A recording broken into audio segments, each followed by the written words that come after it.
Hey, what's going on, everybody?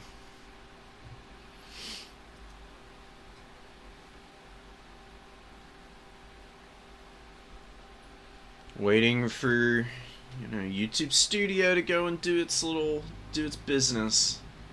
Finally loading up. There we go. Okay. Yeah, ignore this. I was screwing around with just building up a little, a build. Just testing it out against the AI.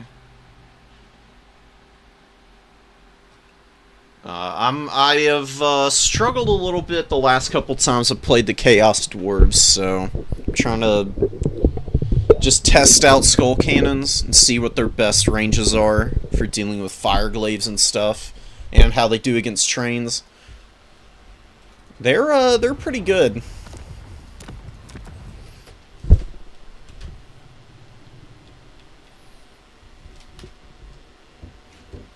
Alright. So we're playing Drothgod in our first match today. Let me go find him. Give me a sec. Let me finish getting settled. Alright.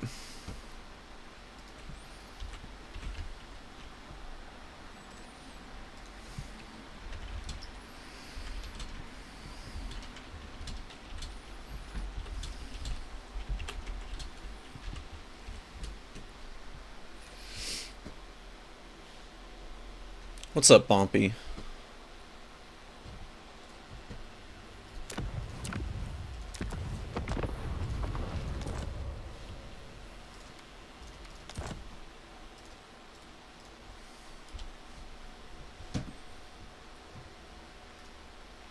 And make sure that there's no shenanigans going on for the tournament. Which it doesn't look like. Everybody seems pretty set.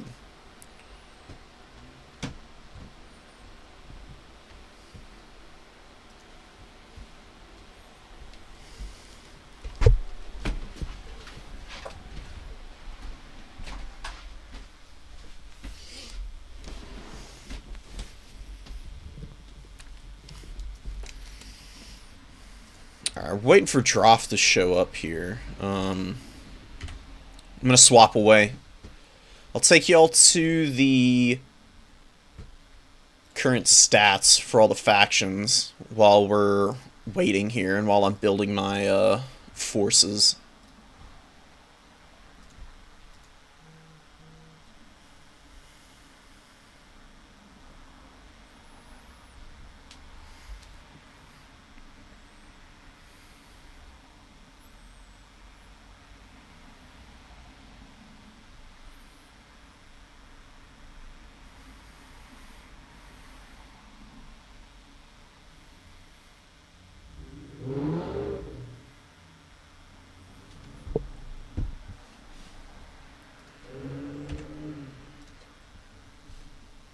Hello?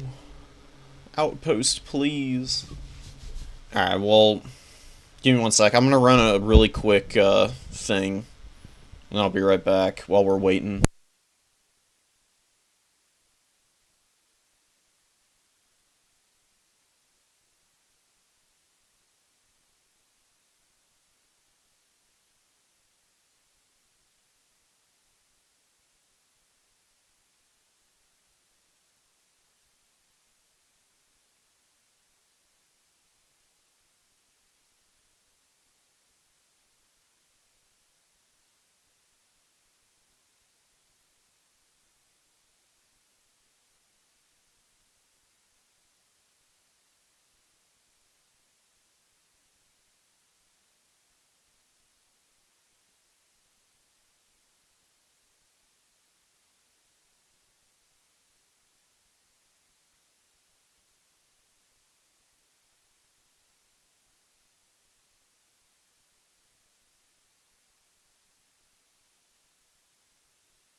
Alright, sorry about that.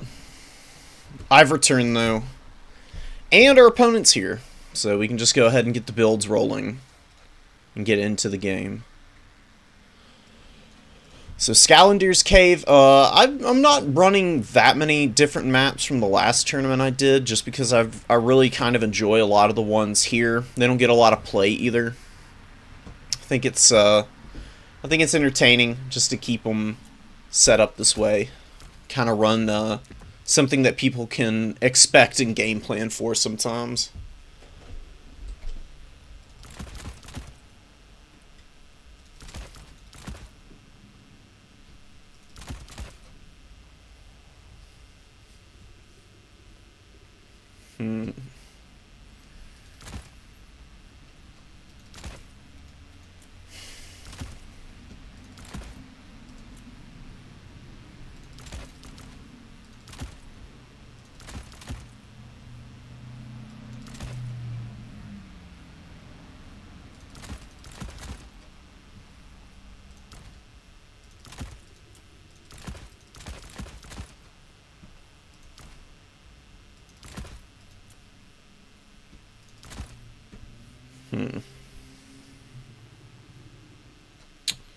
And, I mean, it always comes down to the last, like, 1,000 gold and questioning what you want to do with it.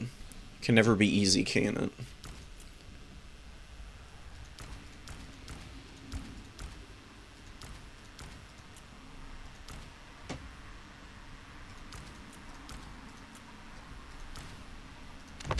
Alright.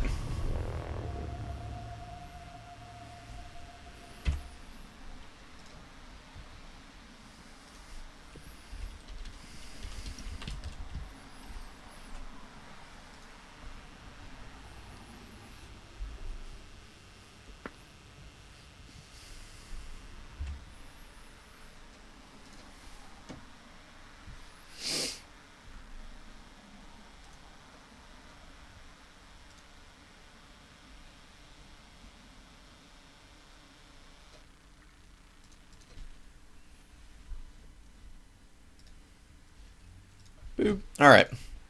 We're swapping over. We got the first game rolling. We'll try to make them flow nicely here. And I'd really like to be able to I'd really love to actually win a tournament. I've been getting really close. I've gotten into the finals a couple of times now, and I just haven't been able to close out.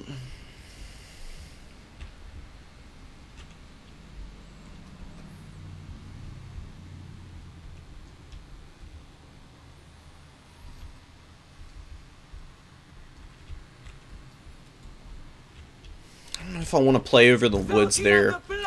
I do think I'm going to send a sneaky little marauder over there. Or maybe actually, no, I think I'm actually going to do this. We'll slow push that. Because we can build up behind that guy if we want to.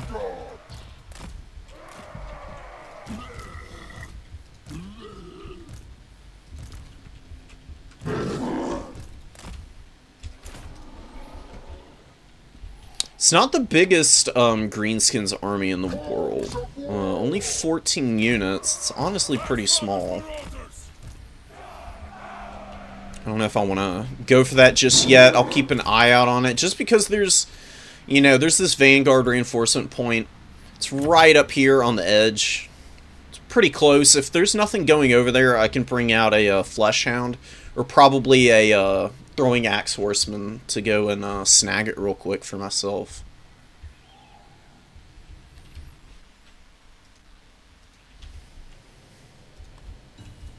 Valkia the Bloody!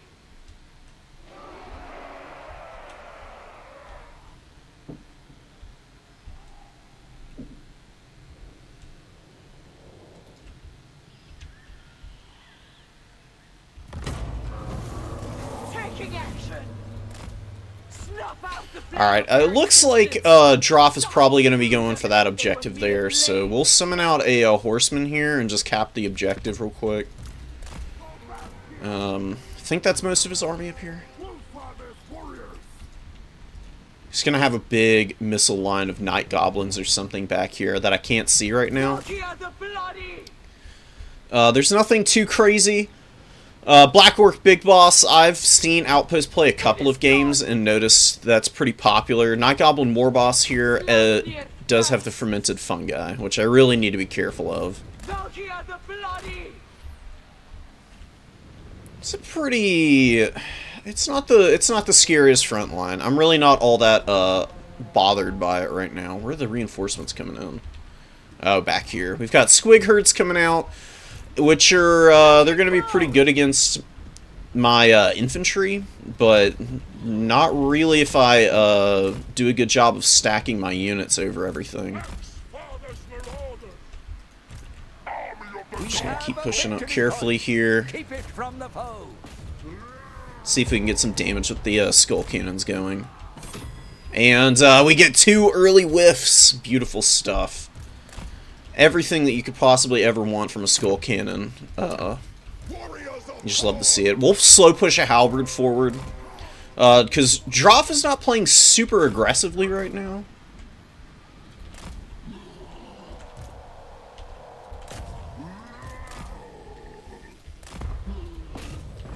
Alright, now we're like right up in their face. We get those good shotgun blasts going. We're getting a little bit of damage actually now. I think he can see me here. Yeah, my unit is revealed, but I'm not too fussed about that. We're going to pull back a little. He doesn't... I don't think he's got any missiles right here, so I might actually just take the skull cannons into melee here. Move up. We'll make sure all these guys, they can get kind of tucked up back here, where they can actually play it a little bit safer. And I don't really think I need to do much else right now. I mean, I'm getting some good damage. His Night Goblin War Boss is like way out of position right now. I think I'm gonna come up over here. Watch, we're gonna bring the skull cannons over. He's got Night Goblins attacking me over here, but I don't think I need to summon anything in just yet. He did actually jump on me there. We're just gonna get side shots with the skull cannons now. And they're gonna seriously mess up our boys here. With haste. Move out. Squig Herd's coming in. We'll bring in the second Minotaur. And look at all the damage we're getting here. Oh my goodness, this is so juicy. We're getting a nice side charge onto the Squig Herds. And the halberds, they can just kind of hold. We're losing some stuff up here. Some marauders just getting absolutely flattened by the greenskin hordes. We need to pull back a little bit. He's got a bunch of stuff over here. The Chaos Warriors are winning their fight very capably. We're gonna get out some Fleshhounds now, and we'll use these guys to get back here and just start running stuff over. Oh my god, please.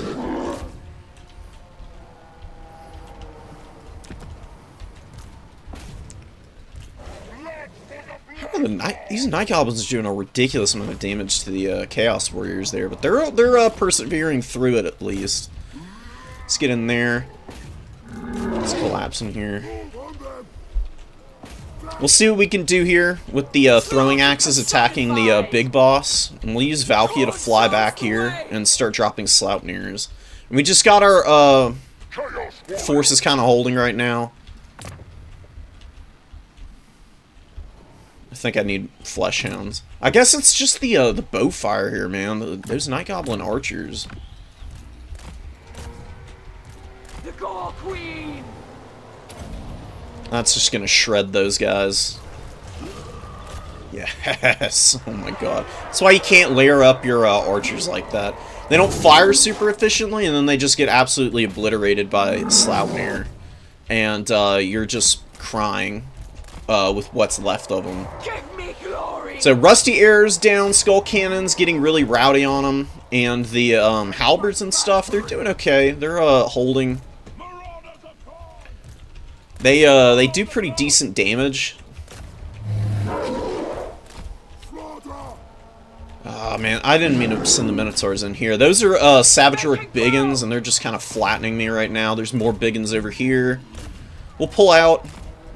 Just need to stay away from them as much as possible. And I think we can actually finish off these heroes right now. Yeah, we've got a pretty good fight here. Valkia can pop Demon Shield. We've got the Minotaurs just, like, ripping apart the Night Goblin War Boss. And the Skull Cannons are very mobile. There's not a lot of answers to them out on the field. What was available for my opponent is gone with the archers. I don't need to throw these guys in there. Charge there, and we'll just bring some stuff out.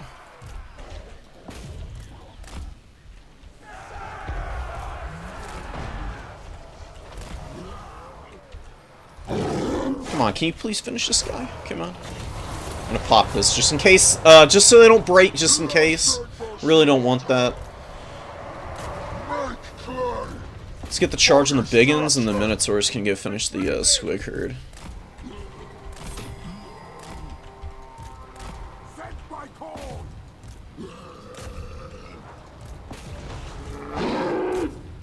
Yeah, and Valkia is just bodying the poor big boss now. I mean, she is a pretty exceptional duelist. I know she's much better at fighting larger targets, but she can still get shit done. She's no slouch at all.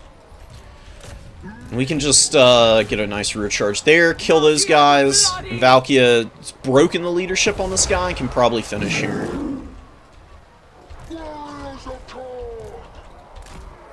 Alright, we broke the Orc boys. We'll get over here.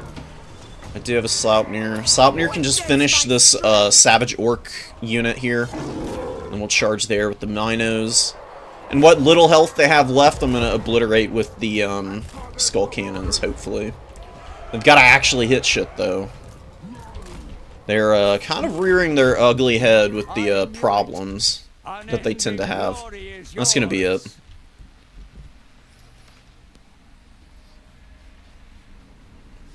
Definitely not the cleanest game of mine. Had some stuff just kind of hanging out around the battlefield, not really doing a whole lot. I don't know what I would do differently as Outpost here. I mean, Greenskins have a pretty bad matchup against Khorne. It's certainly not easy. I mean, you've got the Chaos Warriors that are just so dependable and stalwart. You've got really good answers for the Night Goblin missile line. The Savage Orc Arrow Boys would probably be the best way to go about this. They'd be a lot better. I saw some abilities that could have gotten cut on the Night Goblin War Boss, just to get some more width, and I think that would have been really nice for Outpost.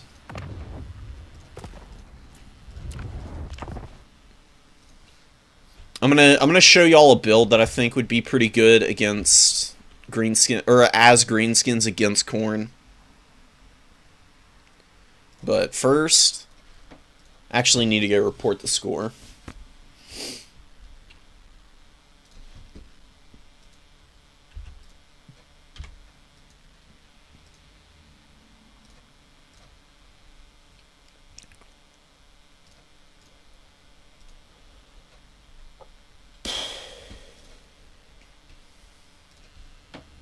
Okay.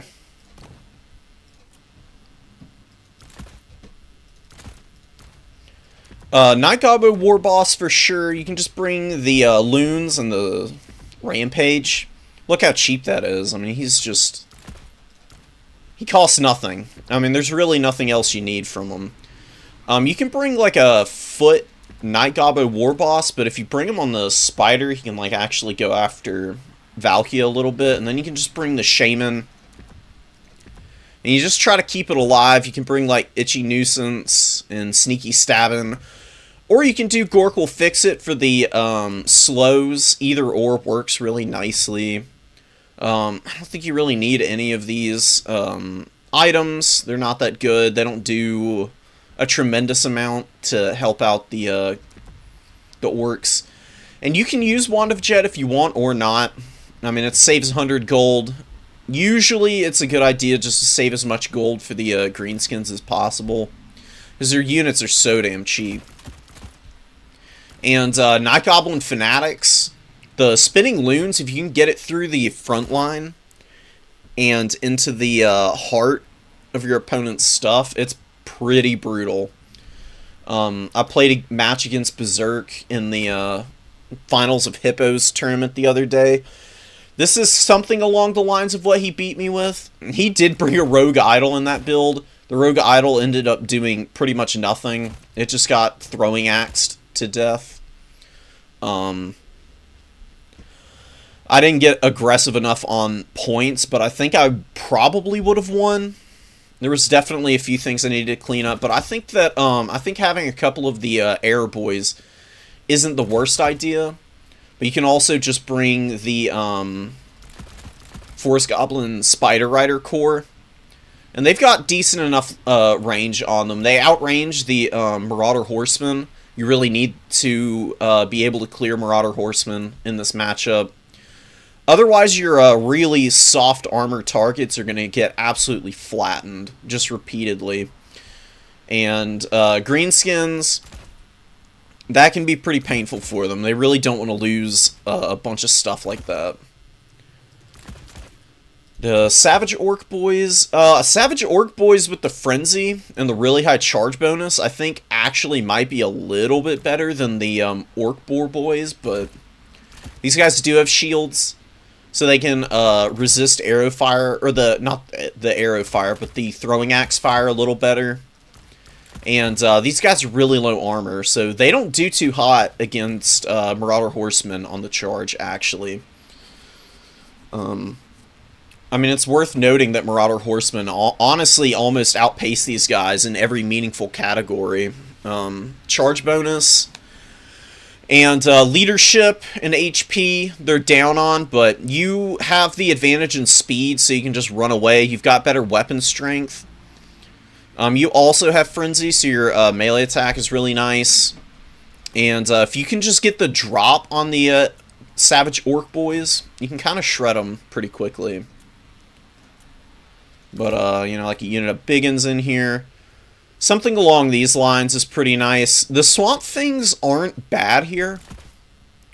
They've got a little bit higher leadership than the other trolls. You know, Stone Trolls with the missile resist is kind of nice, but they kind of struggle even against baseline warriors. Just because, you know, their low leadership is kind of bad. They've got okay melee attack, but Chaos Warriors are just pretty saucy. They're hard to chew through, and 70 armor is nice. It's a decent amount, but it's not going to mitigate the pretty decent weapon strength that Chaos Warriors of Khorne have. And they get extra from Frenzy, it's worth remembering. And then you also have to worry about Minos. And Minos trade much better into the Trolls than the other way around. Trolls get absolutely feasted on by Khorne more often than not. So if you really want to counter, you can just bring a ton of the Bork Boy Cav and just spam these guys out. And they're good at getting charges off on Chaos Warriors too. So if you need them to do it, they can provide some assistance in a pinch. You can just go like max Unga Bunga for the Greenskins and just bring a disgustingly wide build. I'm curious how Nasty Skulkers do. I actually feel like they might be okay here, but they are pretty low leadership, and you know, they can struggle in certain scenarios for sure. But this is the reinforcements I actually think would be pretty good. You just got tons of AP here. And, you know, against Khorne might try to armor check you. You can deal with that if they bring lots of mobility. You've got the Boar Boy Cav. They can flatten Flesh Hounds. They can do good damage to Furies on the charge. Definitely a very important unit for the Greenskins in this matchup. Very reliant on these guys. They can struggle against Skull Cannons, though. Just because Skull Cannons getting their new attack profile means they're pretty beastly. It is a bad matchup, Outpost. It's not easy. Berserk beat me playing Greenskins, but just barely. And I feel like I kind of outplayed myself more than anything in that match, too. But, I mean, no matchup is impossible in this game. It's just varying degrees of difficulty.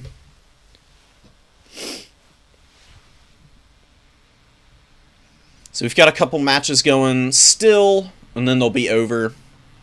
And we'll kick it along. I don't know what else you would bring.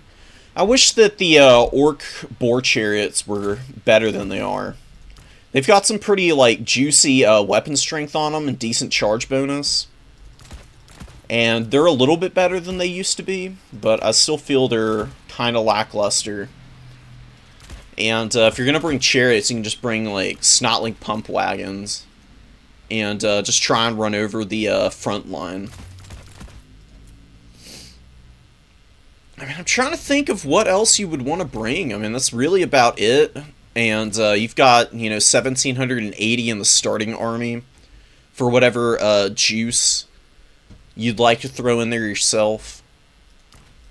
So you can just kind of get creative with the rest of it. But something along these lines is pretty good. Because you got the War Boss to Rampage. Very good answer for Valkia. If you can catch her on the ground, that is. That can be a little bit difficult. Just because of how good she is. She's a good fighter. Even if you rampage her, she's still going to do some pretty nasty damage to you in return. More often than not, the best way to kill her is to get her, like, blobbed up in a bunch of stuff and then just slowly drag her down. Otherwise, you just kind of got to take it on the nose and hope that the War Boss performs well. You can mix in a big boss, I guess, if you really wanted to. The reason why I say the Goblin Big Boss is a good choice, because they need stab and lowers armor and melee defense. So it makes her a little bit more squishy, but this guy with, like, all of his abilities cut, maybe bring Heroic Killing Blow for extra hitting power. Decent weapon strength. Really good stats being on a little piggy.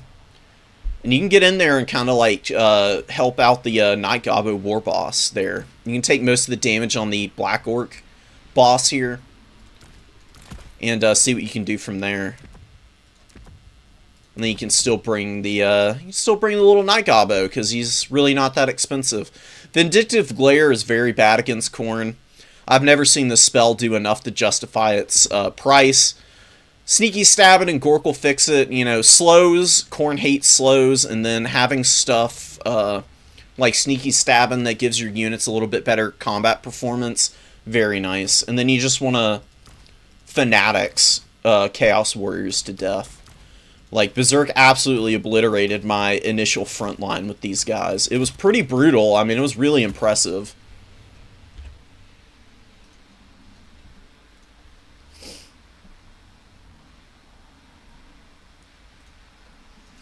You gotta be, I mean, some of the squigs that were elsewhere on the battlefield that were getting, like, good side charges and everything, they were doing alright. The issue usually arises for squigs is if they stay in combat. They're very bad in prolonged combat, and Khorne can do a lot of damage to them if they're just, hanging around and not staying mobile.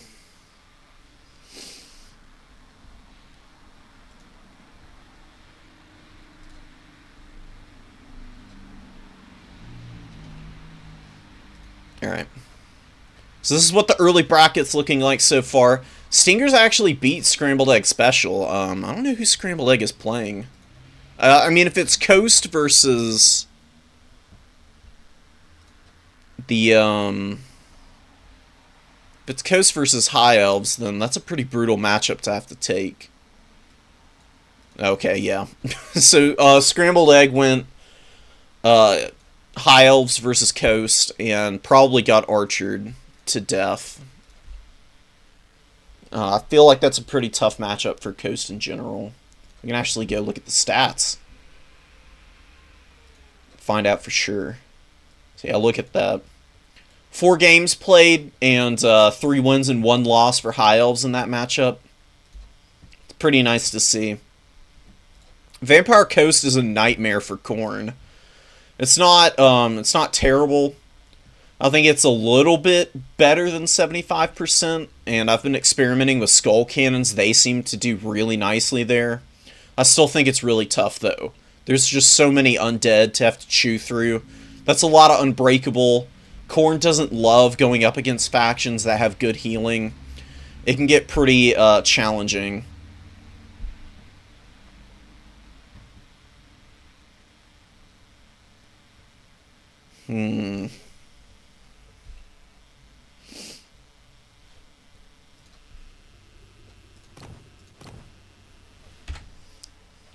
Alright. I'm gonna back out. I'm gonna go get the lobby ready for the next round.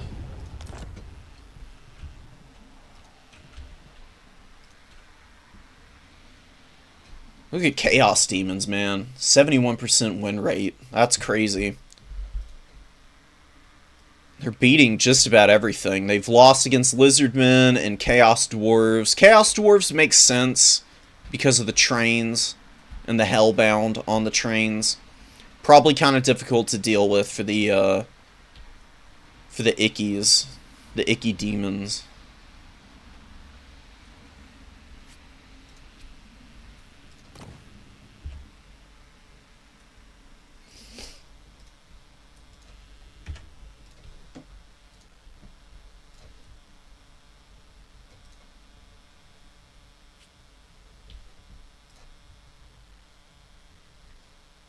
We're on Talabheim, yes.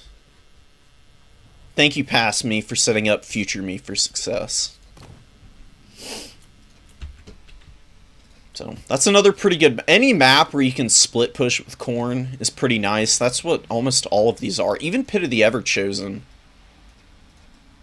So... I think unwittingly, without really thinking about it, I subconsciously gave myself some very nice maps for Khorne as a faction. I'm unashamed.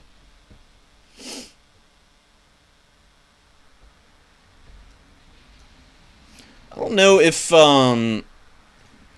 Slaanesh certainly can do some pretty tanky stuff with their Chaos Warriors, and their Chaos Warriors are really nice. The issue that Khorne has is a lot of its mobility is pretty low armor, and the really heavily armored mobility you have is stuff that your opponents are going to be expecting and have a lot of really good answers for, like Minotaurs. And you just can't really like get away with anything as Khorne.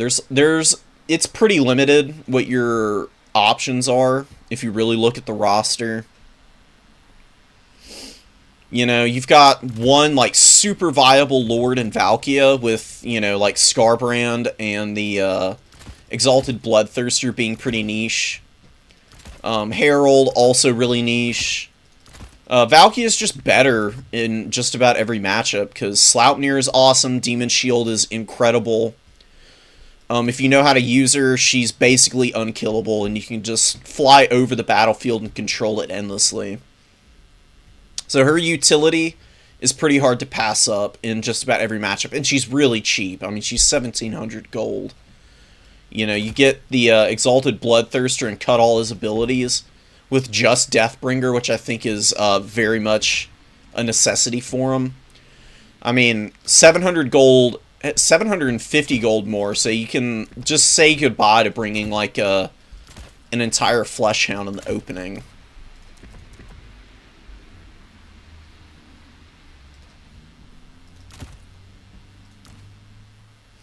It'd be nice if the Flying Bloodthirsters were better. These guys should get collision attacks or something.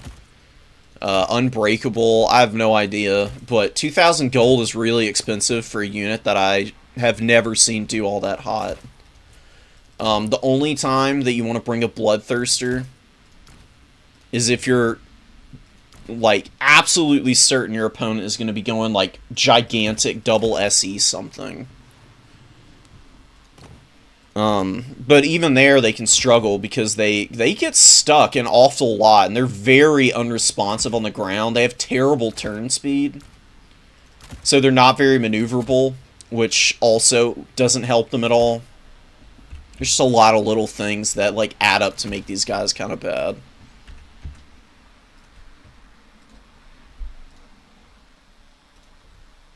Alright, bracket, I think, is done here.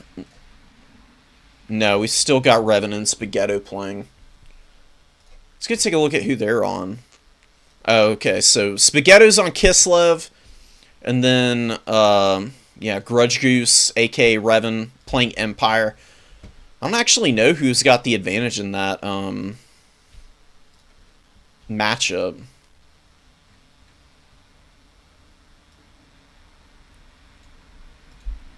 I think it'd be pretty difficult for, Empire. Because Kislev has really good hybrid shooting on the Kossars. You know, you can just, like, shut down a lot of what the Empire usually wants to do. I can see how it would be pretty brutal to go in against those guys as the Empire. But especially without steam tanks, because I'm pretty sure I banned them. They're just so broken right now. Like, I tried playing around with just banning Master Engineer, but just the regular variant is so oppressive. And they really need to get rid of the ability to heal these things with life magic. I think that single-handedly would make them a lot less oppressive. Because as it stands, you know, 2,400 gold, that's really expensive. But they've got a directional shield, which helps their survivability at range. They just flatten front lines. I mean, absolutely nothing can stop these things with 5,000 mass. I mean, you have a lot of factions in the game that just genuinely cannot stop the steam tank. Especially when you've just got the ability to regrowth it for little to no investment. I mean, you can just do this, you know. Bring a 550 gold caster with just regrowth. You, like, run them out of the woods and you get a couple casts off on this thing and take it right back up to full health and just go about your business while your opponent tries to chase it and they can't really even do damage to it oftentimes. Because it does also still have a buggy hitbox, I've kind of noticed. Same problem with the Thunder Barge, which is also why that's banned. CA did a pretty good job with this patch, but there's just still some stuff that I don't know what it is about the engine and why they can't quite get it to work the way it should. But it just seems to be an interminable problem. And a lot of it is like aerial combat stuff and really big SEs.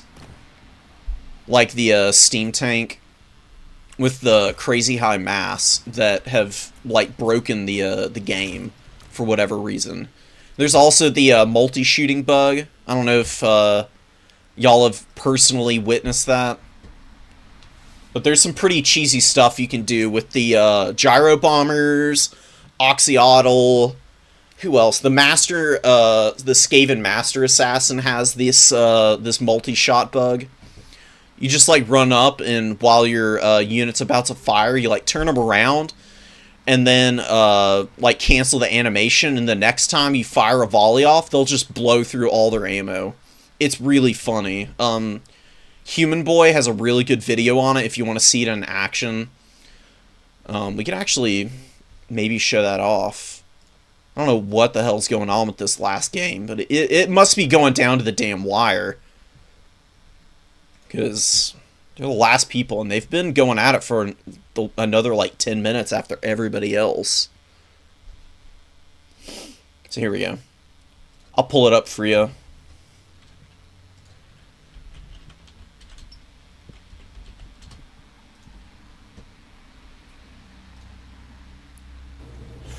Okay, alright. Okay.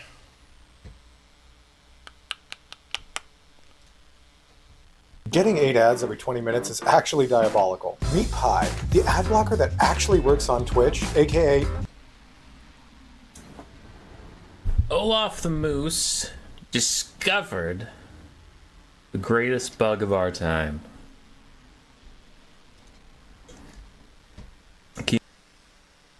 But turning around when you're shooting or the golden blue pipe, either one can sometimes trigger a silly bug from Oxyotl, where he fires so goddamn many shots. Now, if you were paying attention, you notice his ammunition used to actually be pretty high. It is now down to 24. 24 out of 50. And we're only a minute into the game, so in a minute, Oxyotl has used 2/3 of his ammunition, and he just straight up like one-shot the vampire of polearms. So, yeah. Yeah, there's some pretty But cheesy Oxy's back stuff to going shooting on with normal it. for now. Find you all the really good shot he gets off. There's a good one. So you know. There's a good one.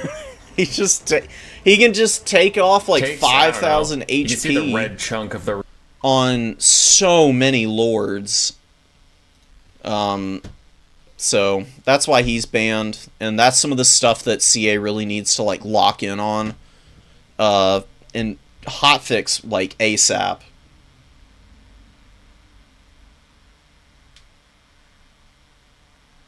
And we'll see what they end up doing. And we might not get another patch until the DLC comes out, because that's theoretically upon us. Like, I swear they've been like releasing all of these community update videos of theirs, which are really cool.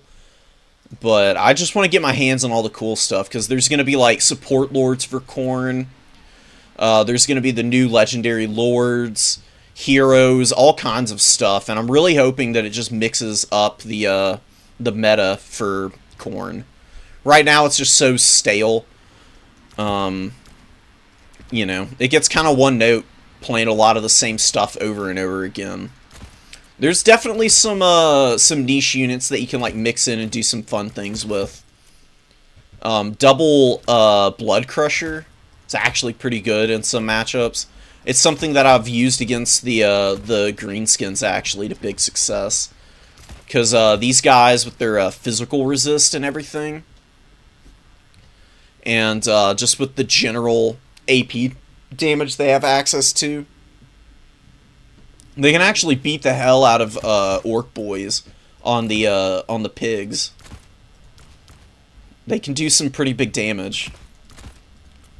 But it's a little bit harder to get consistent value out of them, and the skull cannons with the change, the vortex they have, probably the most dependable unit on the roster right now. Like, even before the patch, I didn't think they were bad, but now that they have the ability to really and truly just gun down whatever they set their sights on, provided they actually land shots, they're almost bordering on busted. Their accuracy is probably the only thing holding this unit back.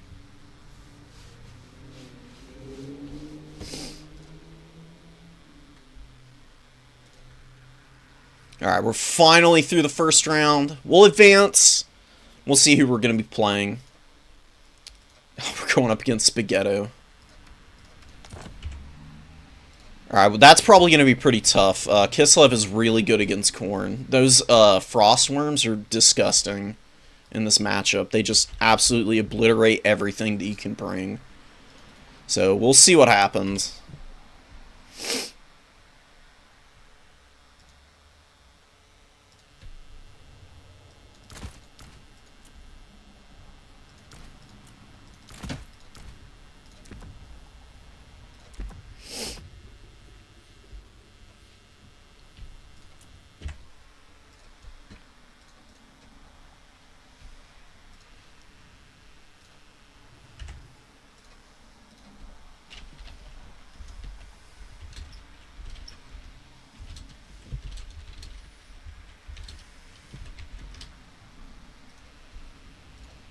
Okay.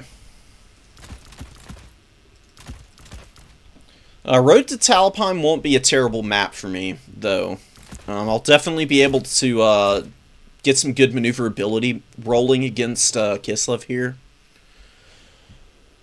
And hopefully, I'm able to make it happen here.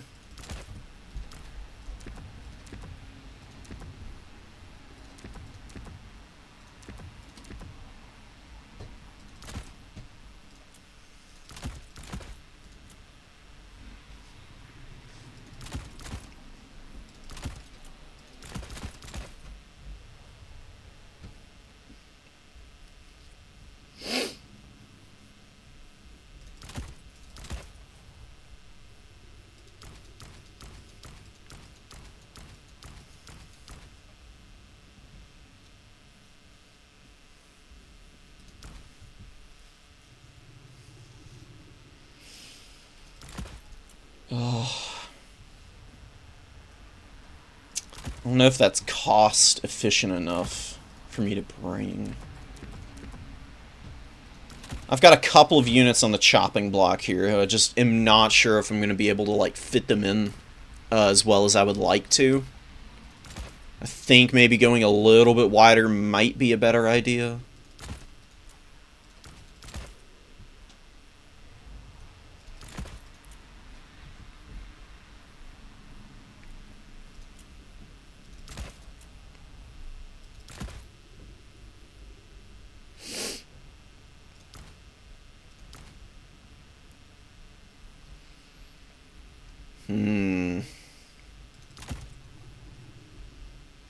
That's not bad.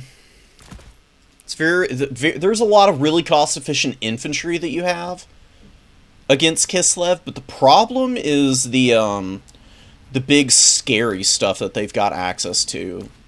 Like I said, Frostworms, they're wild and brutal to go up against. If you can't support your infantry in the front line, the new collision attacks on the Frostworms will just ice you. No pun intended. And really put you in a pretty unmanageable hole.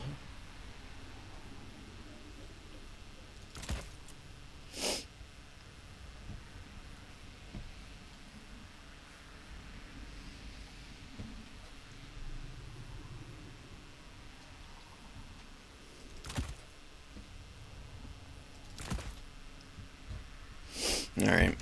We'll see how this goes.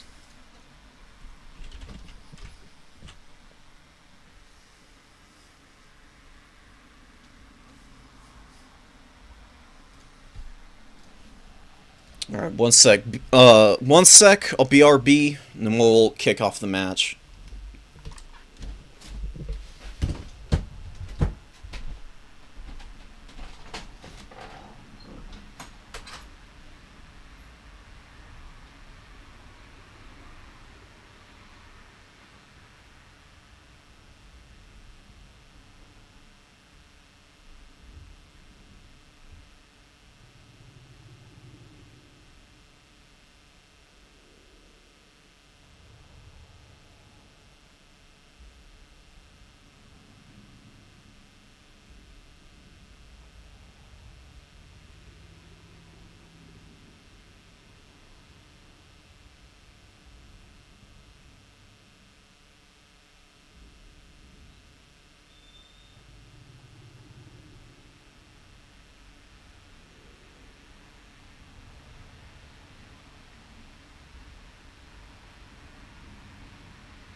God. Okay.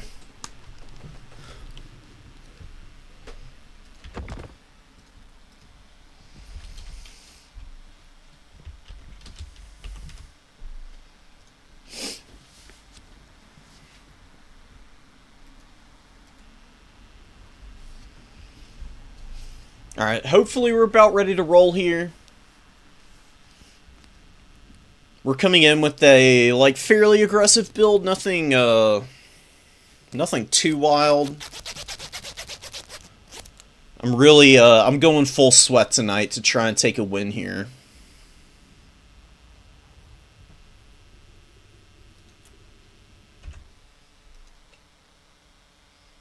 I very much want to end up in the season finals.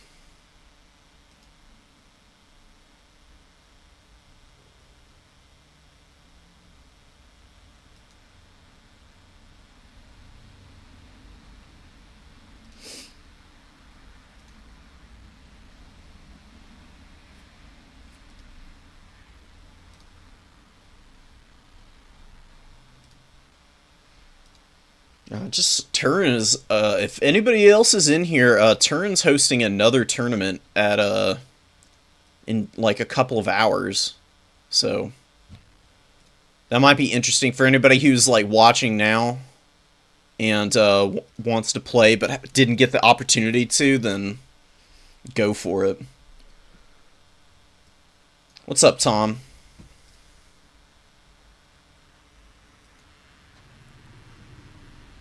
Spaghetto, please. Don't take 5 years to finish the build.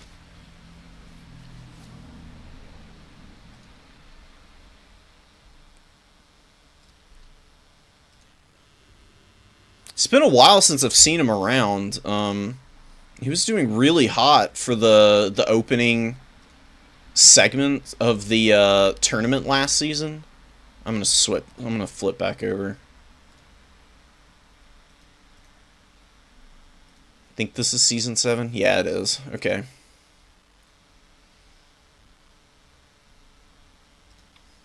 Come on, load up, please. There we go. So he's like right down here, not that far below me. Oh, now it's back to the current season. That's so funny. Anyways, he's right here below me. I played a lot of games. And Spaghetto just like went crazy in the first few weeks, and then didn't play for a long time. This is the first tournament I've seen him playing in since then. So very curious.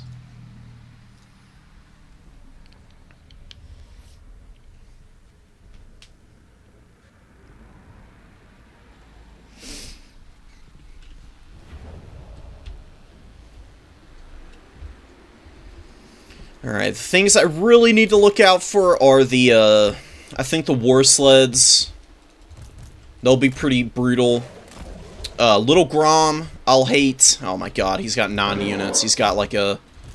He's got some kind of fat blob, I'm guessing. Which might be kind of hard to get through, but we can play the mobility game. We've got very durable infantry. And maybe we can take the fights and not lose. We'll just have to see. Stuff like this can be kind of tricky. Slaughter personified. We've got to see what he's actually bringing in. If it's just a bunch of frost worms, we might be in trouble. I do have some stuff in the back pocket and the reinforcements that I can bring out. That won't do badly against them, but isn't going to be the smooth sailing fight that I would really like it to be. Shield Maiden.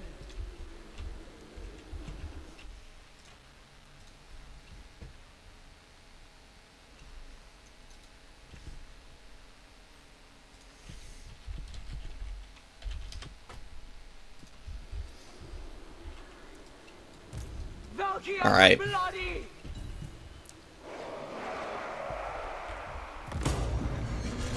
So, yep. Kataryn on the Frostworm. It's a little intimidating, but not the scariest thing. There's stuff hiding in the woods here. We've got 1, 2, 3, 4, 5, 6 units that we can see. There might be 3 Akshina ambushers back here or something, then, maybe. Or just like a bunch of, like, some Streltsy coming up through the woods here, maybe. Not a hundo on what exactly it's going to be. Oh, it's the Golden Knight. Oh my god. Okay. The Golden Knight's actually kind of intimidating here. But let's see if we can get some early shots in. Come on, actually get up on the point. We need to be careful with our dive here. We missed. Move her out. We've got Kossars in the woods here. Oh, a Snow Leopard coming out. Snow Leopards aren't the scariest thing in the world. Khorne does have quite a few pretty good tools for answering those. Let's get up on the points. Let's try to make sure that our Marauders and stuff don't just get run over here. Let's get a flanking shot. Let's get up. Let's get up. Please hit! Oh, I'm begging you. So desperate for actual damage from my Cannon. Need to get back. Get back. We can take this fight here. It's a pretty good catch for us. We need to throw our Marauders forward now. Push out the infantry. Stay away there. There are Akshina ambushers on the prowl in the back line. And just get our Minotaurs away. Take these fights in the front line, which are really nice for us. Winged Lancers coming out. Slow push up the halberds now. Let's get in there. Certain death. Oh, man. Okay, that's a really nice shot on the ambushers. It's fine. We're locked down temporarily, but we've got Demon Shield, which can persevere through most of that damage. And we'll get these guys back there. And we're just going to slow push down now. The Skull Cannon is just absolutely nailing a lot of the Kislev units here. We need to unbunch these guys. It's not a great situation for me. Minos, they can rally back here. They're going to help out the cannon. We're getting good damage here. It's really nice. Really nice situation for me. And I think some more Flesh Hounds, actually. Yeah. Let's go. Get in here. Try and charge back down. We'll fire in there. That's a really good pocket for us to shoot at. Let's pull out now. Valkia can come in here and land on the Snow Leopard. We'll try and save these Houndos here. We've got the Golden Knight getting absolutely shellacked currently. And the Minotaurs, they're ripping up some very expensive units for Kislev now. Keep running, please. Please don't die yet. I'm begging you. Valkia, I'm going to just pop the Sleipnir here, do some fat damage, and we'll go support our units over here. And the Bloodletter Summon is online now. So that's beautiful. Let's get our Minos out of here, actually. Actually hit these guys, please. I'm so desperately begging you to actually do damage there. We're killing Lacia, actually. We're kind of stuck in the effect range of her silence right now, which is pretty annoying. But we've got some... Oh my god, look at the damage on the Skull Cannon over here. Absolutely obliterated the Kislev warriors. And now we can push through, get all up in the lines of Kislev here. We're taking a decent amount of damage. Kill this Snow Leopard, if you would. We're going to take this middle objective too real quick. Charge down there. What else do I want here? I think actually getting some Chaos Knights out isn't a bad idea now. Just roll through there. We got the kill. We're going to throw in, try and do damage. We're going to pop this real quick, just to keep all these guys fighting for now. We've got another Snow Leopard coming out. Snow Leopards really aren't it against Khorne. Like, Valkia is really good at killing the Snow Kitties, actually. We just keep throwing in here. We need the other horsemen out now. We're going to push up on the objectives. I don't know why they suddenly just charged into combat and are getting their ass kicked right now. That's very silly. Unsummon these guys. We've got our cultists doing good work. I'm going to pull back through the infantry here. And maybe try... Nah, not going to get stuck here. Just keep going. Valkia, I don't super want to land with her right now. I'm going to drop the Sleipnir to finish off this Kossar here, though. Oh, yeah, but I can't because we're in the effect range now. Just get going, get going. Shoot the Ice Lady, if you would. See what we can do there. And we're just gonna try and get all of these SEs as stuck up as possible for as long as possible and just grind them down. We can maybe kill Lacia here. Let's hold here. Hold here. We'll move there. What is this? Is this Death Frost? Yeah, we'll pop Demon Shield just cause. Save some damage on Valkia. And look at the little Snoke Kitty. Trying to get on top of the Skull Cannon, but running into the halberds here, and is going to get absolutely killed. Ruined. Day is ruined. We don't really have a lot to do right now. We've got Boydanov's Brawlers coming up. I'll shoot these guys instead, and we'll get a Fury out that can just go fly on top of them. I just need Valkia to not die. Minos, they're doing crazy good work, and the throwing axes are just obliterating the Ice Witch there. Zarina Katarин. She did pretty good. The Golden Knight is interesting.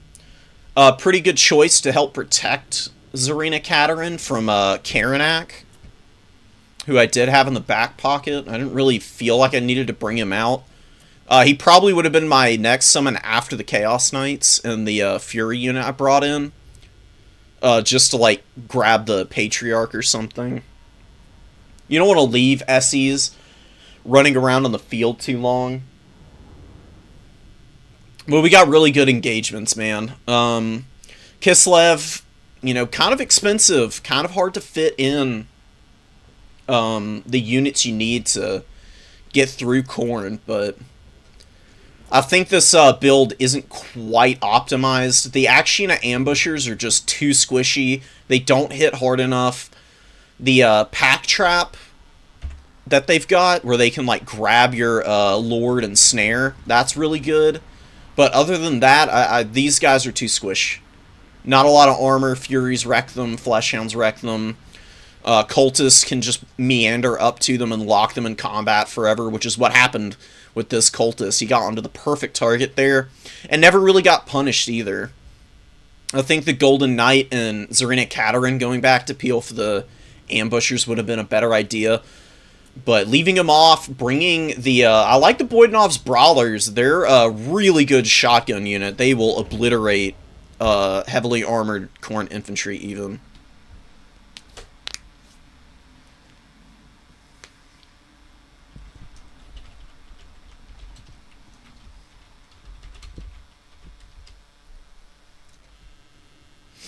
Alright.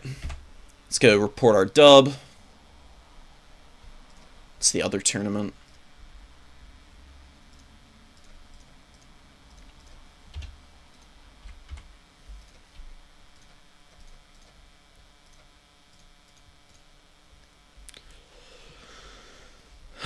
Let's see.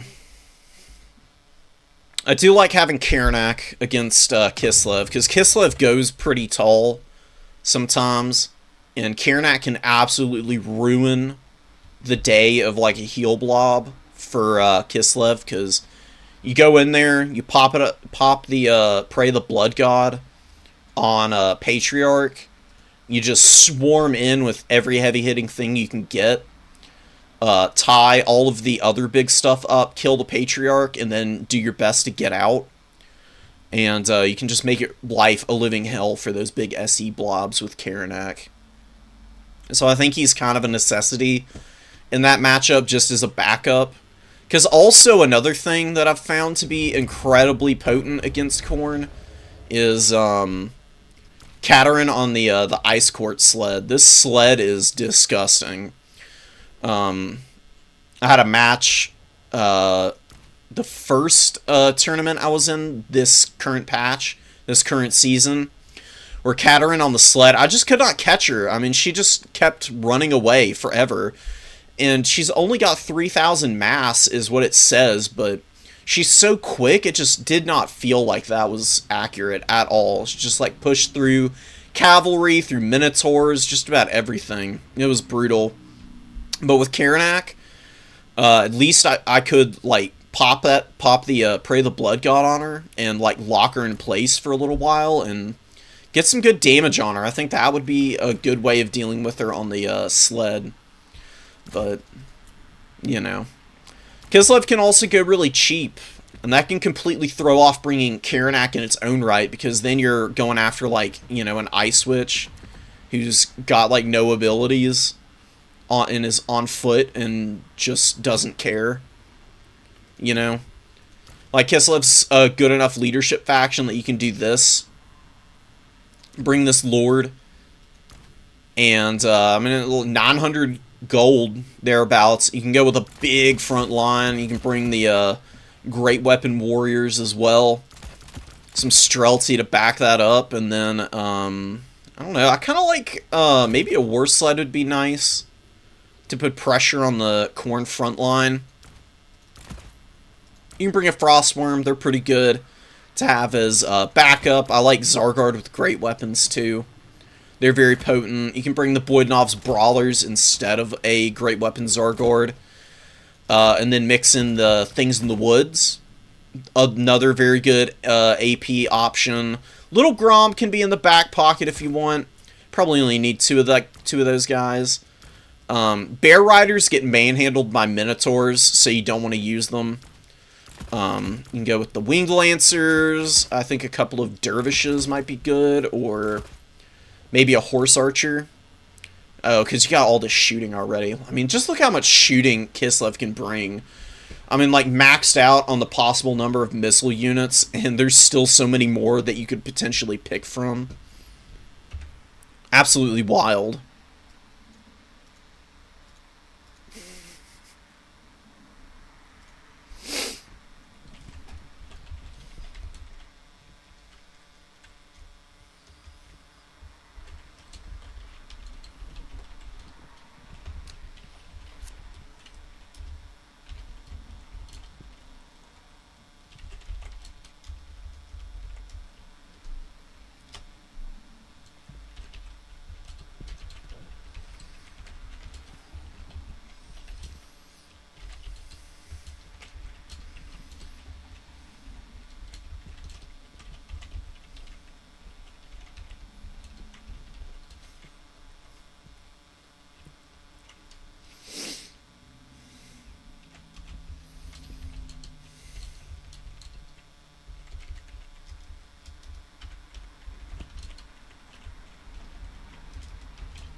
Okay.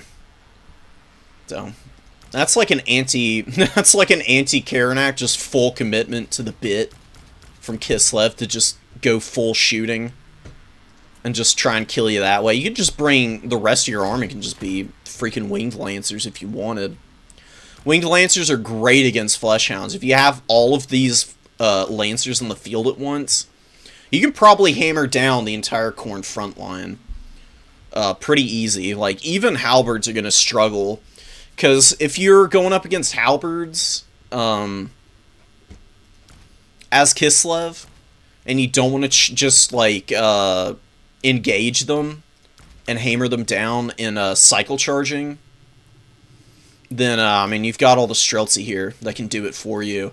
And anything trying to dive on all this is going to have to do it all at once, or you're just going to pick it apart as you go. And then you've got the Winged Lancers to, like, hit Furies. These guys are also excellent against Furies for very similar reasons that they're good against Fleshhounds.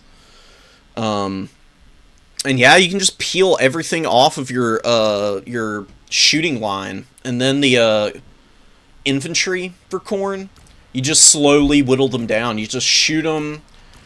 Once the Kossars are out of ammo, you send these guys into combat where they're going to do pretty well, especially these great weapon Kossars. You know, they've got the AP. They've got pretty good melee attack and defense, too. And then that's when you can get surrounds with the Winged Lancers. You can use the Things in the Woods to buffer as well. Maybe you don't need a Horse... actually, nah, keep a Horse Archer. Even go... well, you can't. That's right. So yeah, just that. Just doing this. Any Minos that come out, you've got lots of shooting for as well. I just think that of the ranged factions, Kislev probably has the actual sauce on their shooting units to persevere against Khorne. Because they're all really capable hybrid fighters.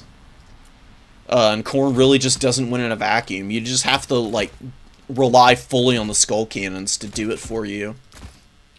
If you saw, like, a big old gun line like that.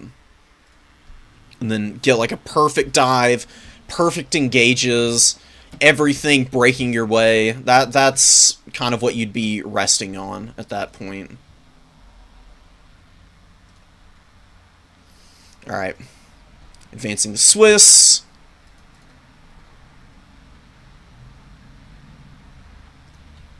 Who's our opponent this round? We've got Via. Hell yeah. And Via's playing, who? Chaos Dally, maybe?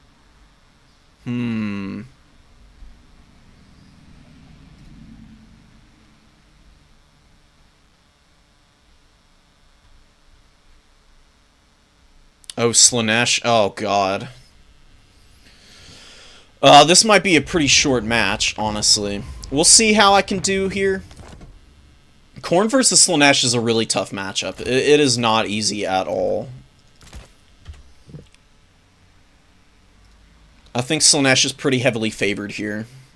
But we'll see what we can, we'll see what we can do to try and, flip the script, so to speak.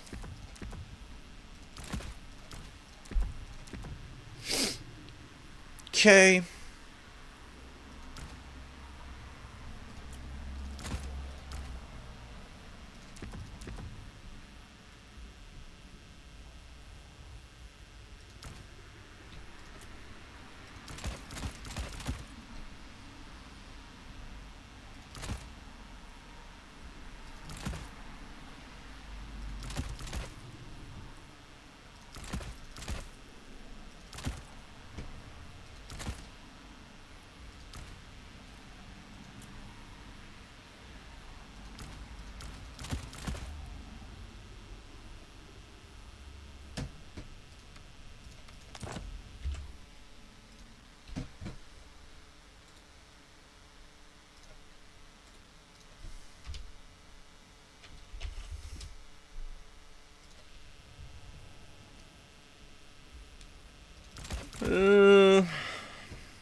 God, man, I really don't know what to bring here.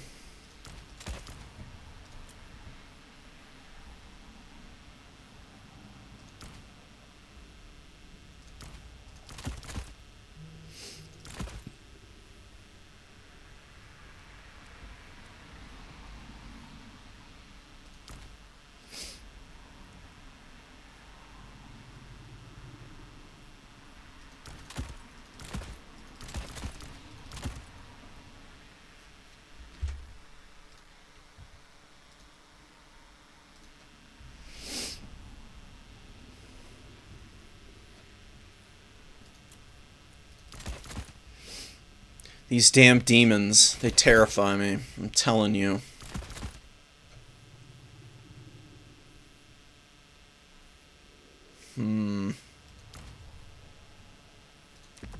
They're just so capable against your army.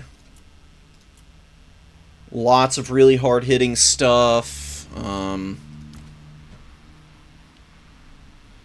If you go too wide, you get flattened by, like, the ultra-elite Slaneshi forces. If you don't go elite enough, or if you don't go wide enough, you can just get swarmed down.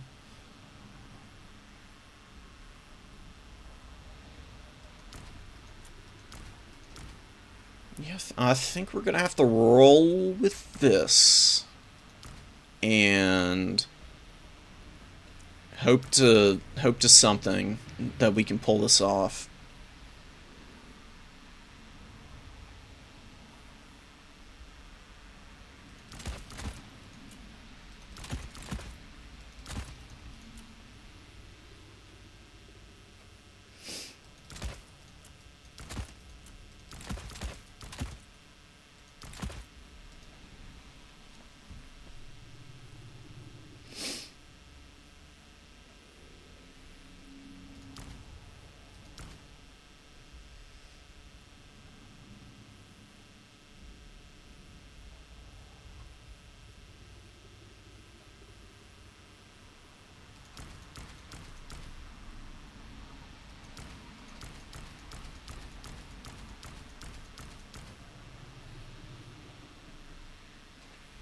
yeah, what map are we on? Before I get, like, fully sucked into game planning. We're on Chateau. Okay. I think that kind of changes my build a little bit.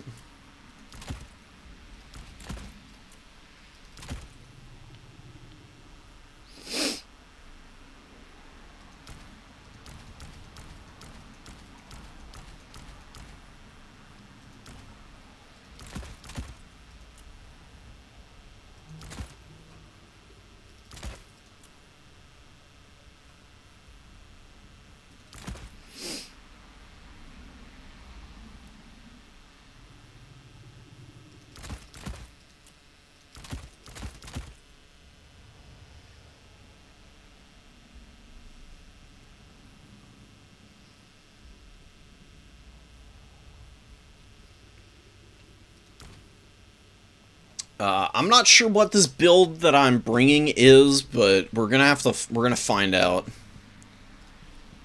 I think there's a chance this could end up being a pretty powerful answer to Slaanesh. But it could also just fall completely flat and lose me the game entirely.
So, I'm readied up. We're just waiting for Via to finish the build.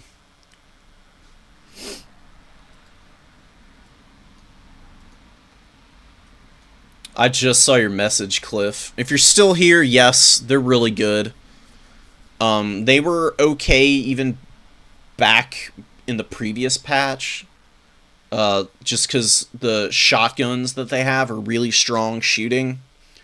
But they're even better now. I think they did get a little bit of an adjustment in the last patch. Somebody can correct me if I'm wrong. But they've got really capable melee stats. They've got the AP on all of their weapons, shooting and in melee. And they can chew you up. They can chew you up really badly. I've definitely been on the receiving end of it before.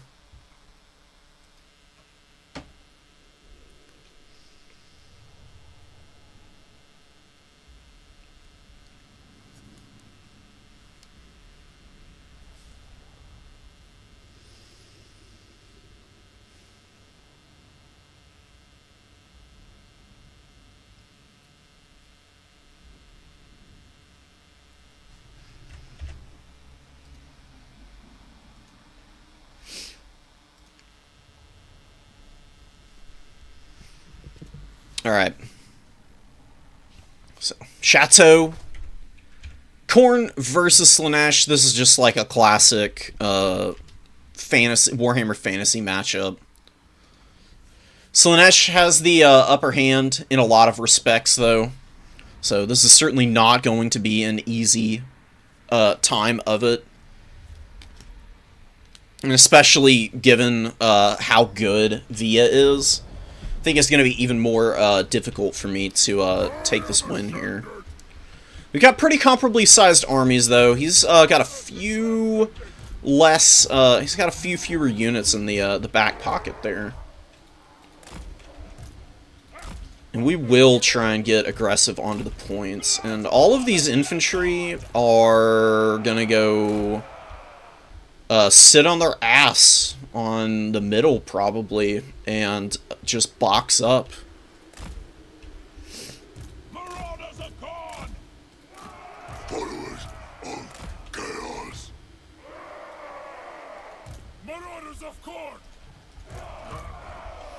Keep the heralds back here.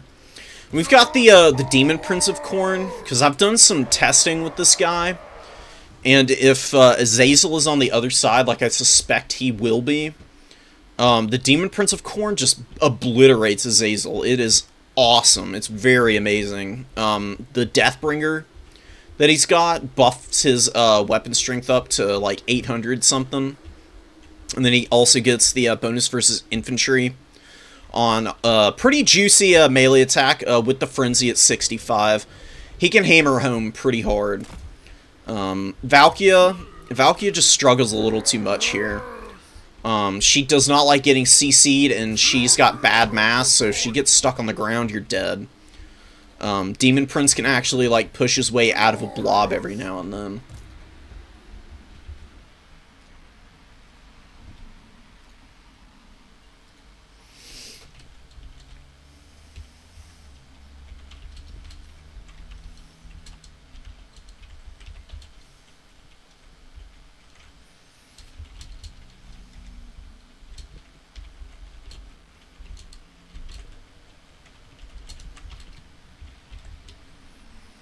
Alright, we've got somebody whose opponent isn't showing up, which is a shame. I'll need to do something about that later. Right now, I need to lock in. We do have Azazel, so Azazel might struggle a little bit. We'll just pop over here and stay away from the throwing horsemen. We've got Hellstriders coming up. I can't take this fight here. It's just not a good situation for me. What do I bring in first, though? That's going to be a tough one, man. I mean, it kind of sucks that, you know, the Slaaneshi Horsemen just get, like, an auto capture here, basically. A little too slow getting up here, and I mean, just, like, the 4 Horsemen. You know, the 4 Horsemen of Doom, basically. Let's get over here. Let's try and control this objective. We've got infantry moving up to the middle. There's spawn of Slaanesh here. That's going to be pretty scary to deal with. And what have we got here? We've got Acquiescence and Pavane, as per usual. My units dropped their orders, which is hilarious. That's great. Gotta love it. I have no way to just have, like, an early contest. Like, any way to just force a fight like Slaanesh does. Slaanesh can just come in and just railroad me if they really want to. And I just need to, like, preserve HP on my units. I cannot afford to take a shit ton of damage here. Alright, we actually got Pray the Blood God off. We're gonna pop Deathbringer here and just, like, slam home now and see what we can do. We should be able to do some pretty nice damage here. We are wrecking Azazel right now. Oh my goodness. Come on, just get like a couple more attacks on him, please. Just charge in here. Okay, that was pretty nice. That was nice. I need to get more Flesh Hounds out and move up. I blundered my front line into shit and did not get great engagements here. Let's pull out. Let's get away.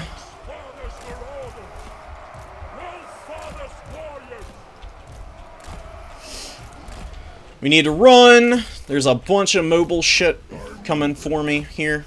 Got a lot of stuff that's kind of tied up too. And there's the first Pavane. So Pavane going down. We've got the scary scaries over here. We've got the fiends. Fiends are coming in. They're very annoying. A lot of my stuff is really not getting very good engages. I'm a little late on a lot of this. More fiends, or more flesh hounds for me, I should say. I don't know what I'm talking about, fiends. Karanak is just running around, not doing anything right now. Maybe we kill Azazel and we win from there, potentially. We actually, oh my god, we're actually kind of crushing this position. Flesh hounds, they're doing nicely. Let's get the horsemen out and back over here. Let's get away from there. We need Demon Prince on Azazel duty. We need to get these guys away now. And we can just focus down these fiends slowly but surely. Let's get some Furies over here to help out my guys. Yeah, Azazel's just gonna run away. We need to just try and not lose my Demon Prince here. We've killed a Fiend over here, which is awesome, and some Horsemen. So let's try and start cleaning some stuff up.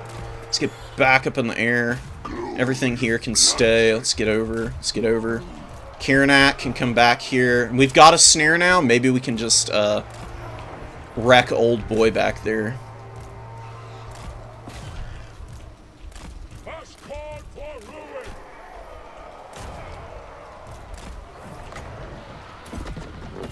Karanak, get in here.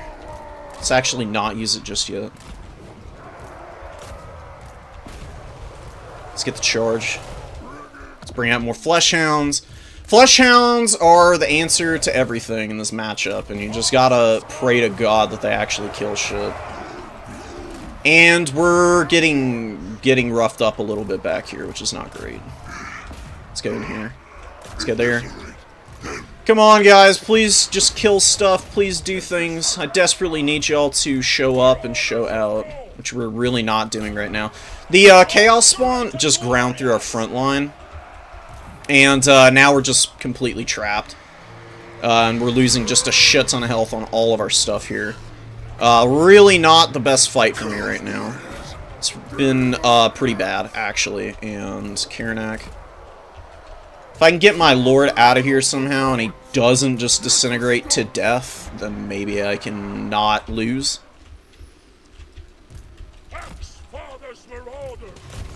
Chew all this shit down. We're winning here. I need my Lord to not die. I need Karanak to do something. He needs to run away, actually. And spawn. Spawn of my own, maybe. Come on, run, run, run, run, run, run. Just keep grinding in here. Get my Lord out of here. My Lord needs to survive, or I lose. And I think my Lord is going to die here. We're going to pop this, just so he doesn't die right now. Karanak, he's getting manhandled by some Hellstriders. We've killed a lot of the Slaaneshi army, and we actually got away here a little bit.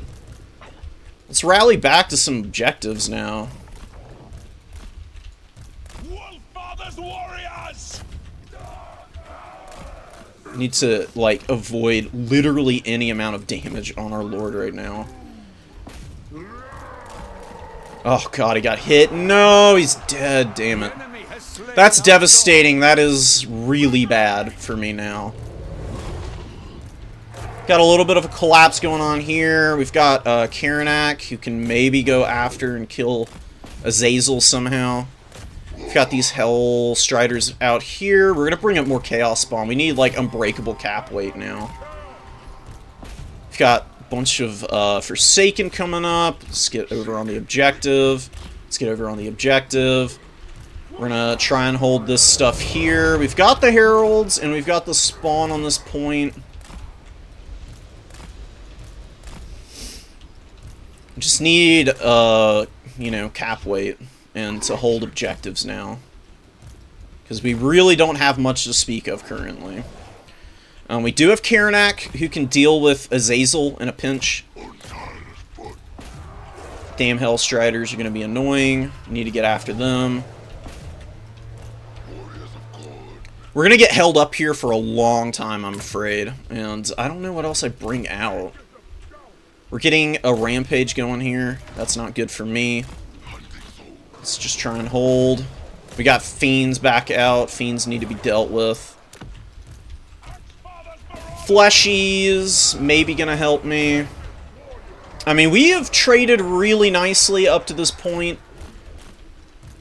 I think we're just gonna have to do what we can to kill Azazel somehow. I mean, I have no clue how it's gonna happen, but look at the speed that Slaanesh has access to, man. I mean, they can just collapse onto everything in your army in a heartbeat, and you just don't have the same opportunities.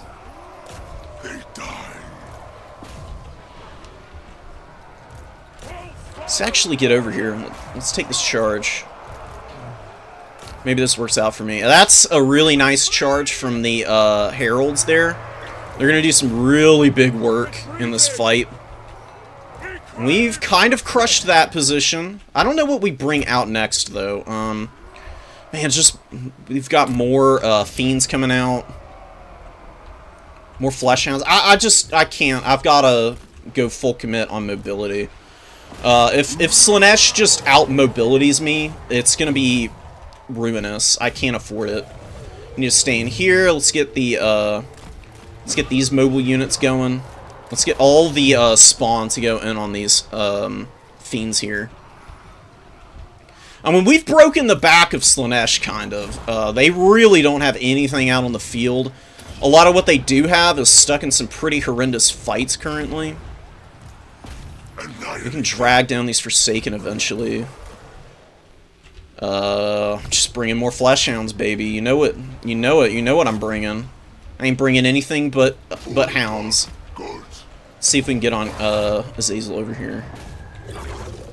Look at the spawn though, man. Spawn in the late game without the horsemen around to like chew on them are absolutely shredding this army. And I think getting as much damage on Azazel in the early going as we did just completely locked out Via's ability to move him around the battlefield and control the flow of engagements like they normally can. So, Demon Prince, I played a little too incautiously with him. I went way too deep into the back line to get after Azazel after that first good engagement. I needed to pull him back. And I think he would have done a lot better. This Chaos Warrior did great. Karanak, excuse me, guys. A little less so. He didn't do a tremendous amount. But it was just getting, like, rear charges and, like, crumbling down everything. Once his spawn were off the field, and his horsemen were gone, you know, I just, like, crept up these spawn, and they just kind of, they anchored a middle objective for me. They got in there at the end, and they were doing some pretty beastly damage to Fiends, and just forced a lot of crumbling out on the very expensive units that Slaanesh had. And these things still got pretty good value, pretty much across the board. It was just really the fact that Azazel couldn't get in and help out. The Horseman Corps got beat up pretty badly by a lot of my Hounds in one really good engagement while he was trying to get his Lord safe. That kind of swung the game for me. That was just enough to get it done. That was absolutely insane.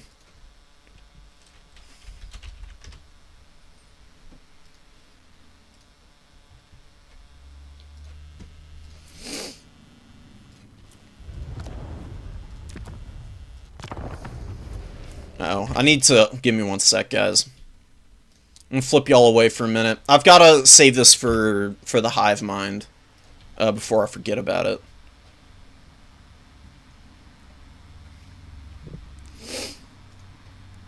So, the Demon Prince. When was the last time you saw Demon Prince of Khorne come in?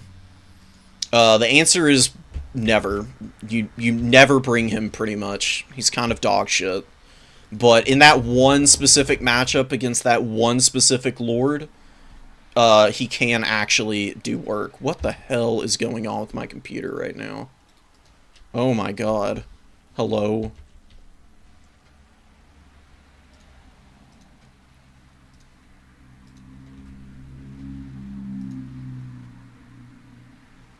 What the fuck?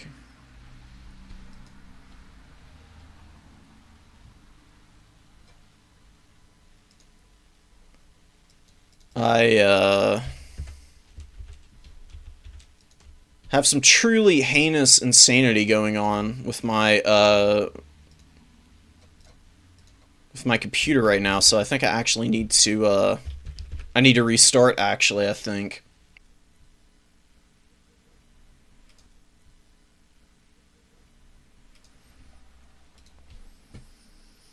Okay, alright, we're back. Yeah, I mean, I'm sorry I had to dip out like that. That was bizarre. I just had, like, my entire computer screen go completely black. Any advices on this matchup? I don't know, Via. I mean, it's just favorable for Slaanesh no matter what, in my opinion. Slaanesh is just so damn strong. Just not getting Azazel beat up. I mean, if you had been able to stay away from Karanak and the Big Lord for as long as possible, it would have been a lot harder for me to win that game. I think you got really tied up trying to keep your Lord safe, and that just pulled your micro a lot, and then you couldn't get your units in the right positions to get the best possible charges.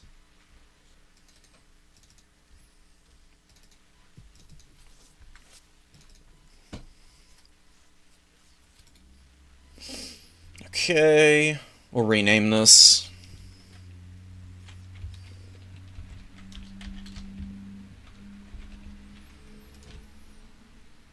And then we need to go drop it. I'll just drop it here.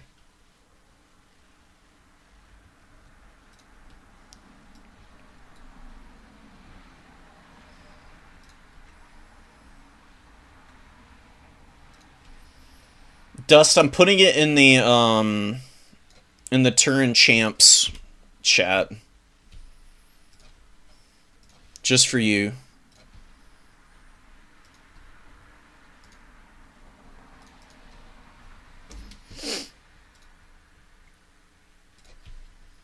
Okay.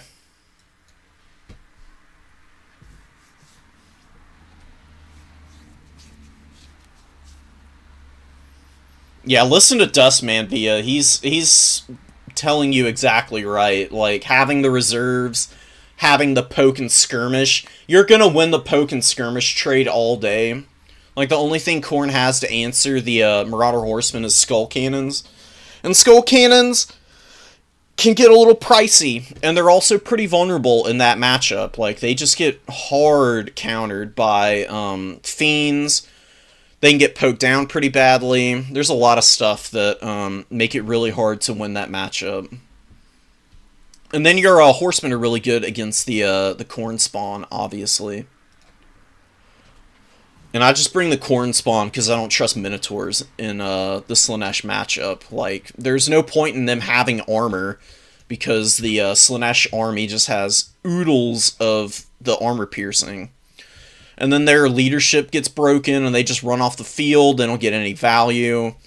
So spawn, even if they are kind of haggard right now, they at least stay and fight. And you're guaranteed something out of them. Something's got to kill them, after all.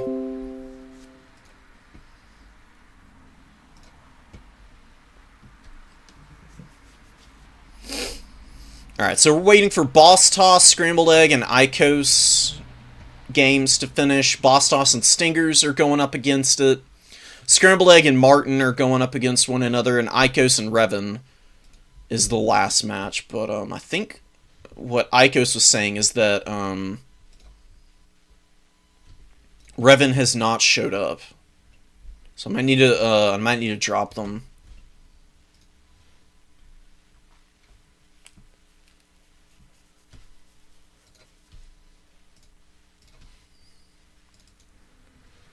Let me boot the game back up, and while we're waiting on that,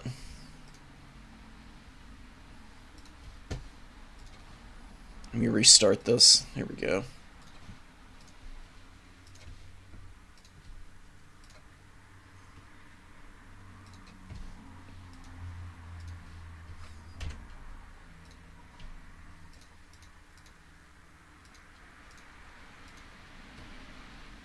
Okay, hello.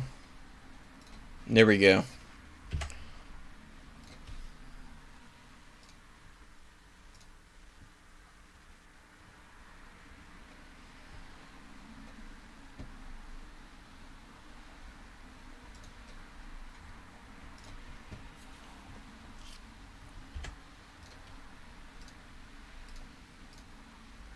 Here's what the brackets with the Swiss points are looking like right now.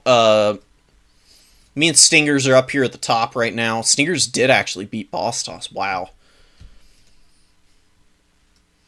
Really well played. Stingers is on the High Elves and is undefeated on them right now, which is definitely something. High Elves are pretty tough, man. They're a scary faction.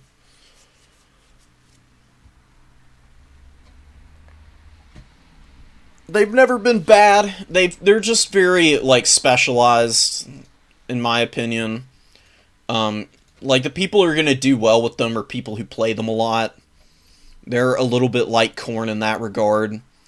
Like, Khorne is definitely not a top-tier faction, but if you know what you're doing with Khorne, and you know all the ins and outs and all the little, like, mix-up units, then you can definitely get yourself over the hump against factions that are otherwise really tough to deal with.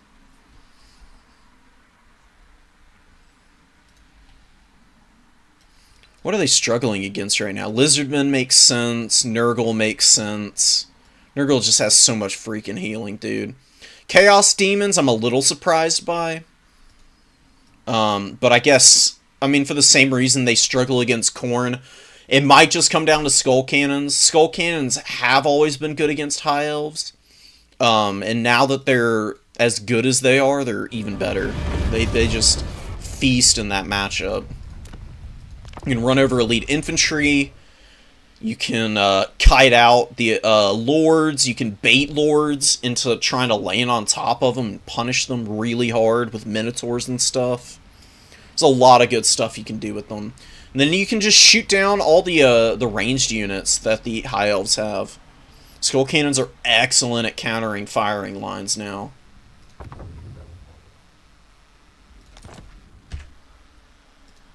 I was kind of surprised to see Skull Cannons do so well against Deck Gunners, units like that, too.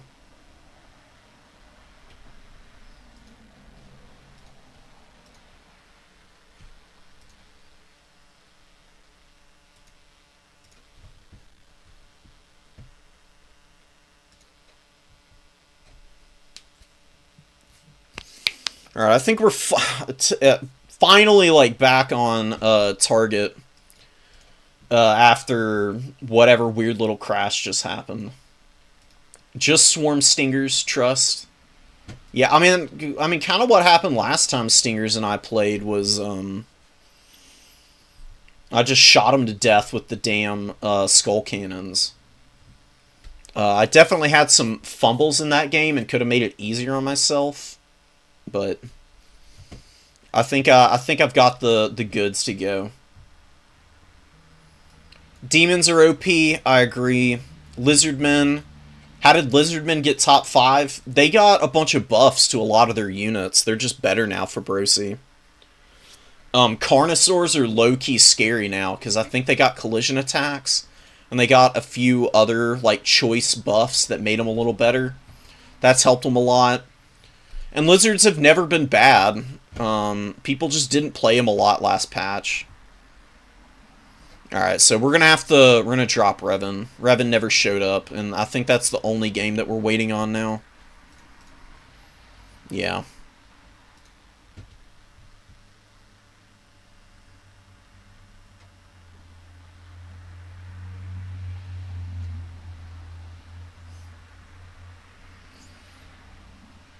Okay.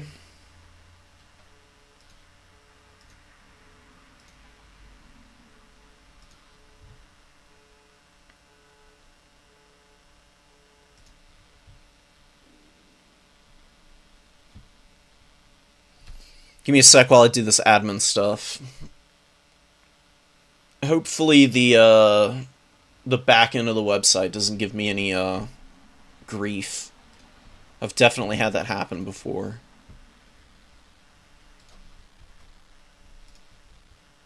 There we go. Okay. And we're gonna drop Revan. Make sure that went through, and now we can advance. Beautiful. So yeah, it's me and Stingers. Shocker.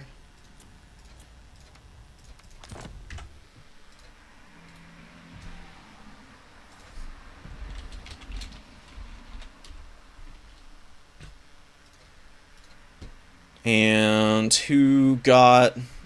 Outpost got a buy. So I need to make sure that... gets the point there.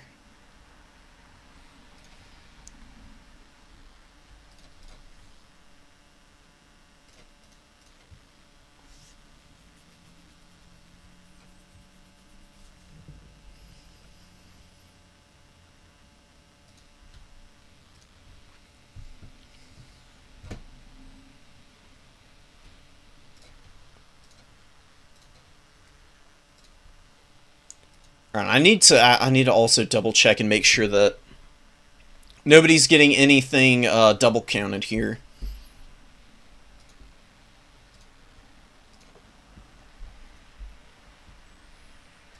This is the very unsexy side of running these tournaments, but this shouldn't take too much longer. So yeah, we got the report there. Does anybody have like extra points just floating around here? It really doesn't look like it. Okay.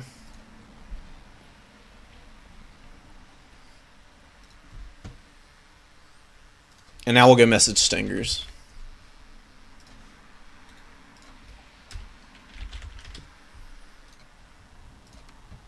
Okay.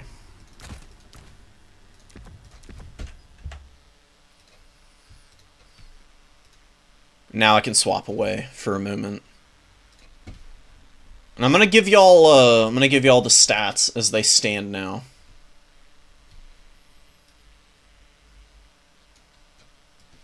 Come on. There we go. Thank you for filling the screen.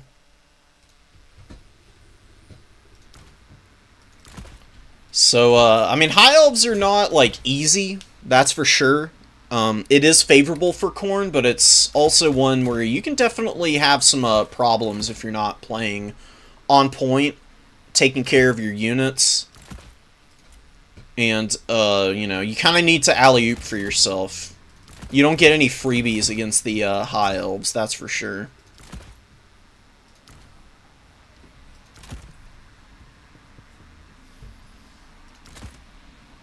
Yeah, I don't think that's it. There we go. That's a little bit better, maybe. Maybe this.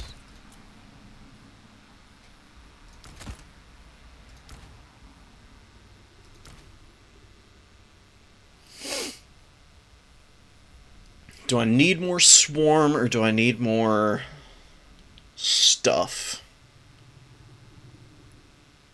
I think I need more swarm.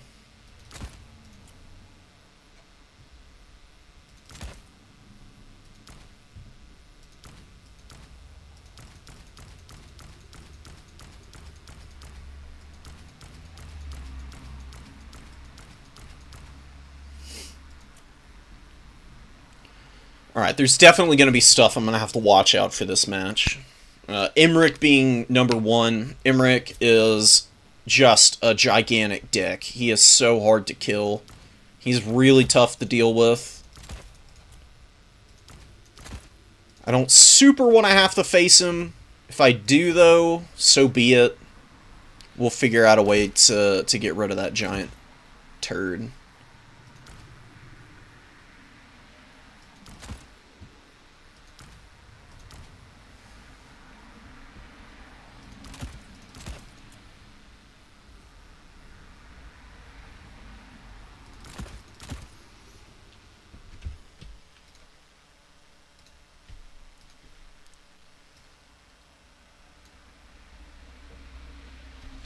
Oh, and people are sending me replays. Thank you guys. I appreciate that.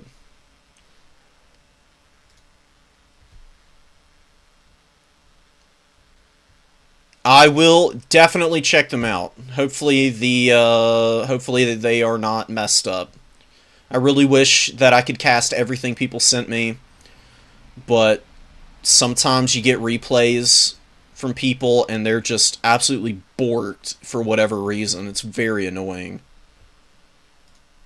You know, you'll be sitting there and you're like watching this like really well played game going on, and then you watch like a unit die, right? And then like 3 minutes later you'll watch like a spell cast go right over where this unit died like minutes ago, And it just makes you wonder what is and isn't actually working the way it's supposed to. Because it's just a file with all of the moves. So there's no, like, real way of, like, having a fully accurate replay unless it's on the same patch, same, like, hotfixes and everything. And it's too much of a hassle to try and roll this game back. Because it's so big. It takes ages. I tried doing it one time and I've sworn it off since then.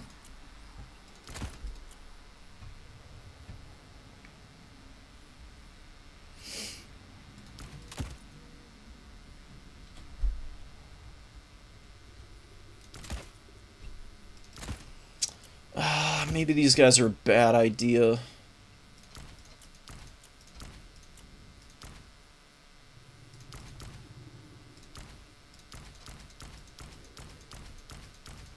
Alright. Oh, and we're on the wrong map, so let me change that too. You know I've got to go look. I set the tournament up and I never remember what maps I arranged for.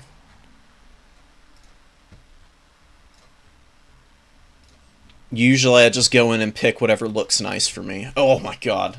Yes. Alright, we're on Pit of the Everchosen, which is going to be a stressful-ass game. This is not going to be easy for anybody involved. We'll need to look out for Elf Ungabunga, and they're going to need to look out for us Ungabungaing into them. Because the way this map, or the way this map works is everything, like, starts out in the middle on this, like, hill. And then the objectives are, like, scattered around the map, and there's just summon points everywhere.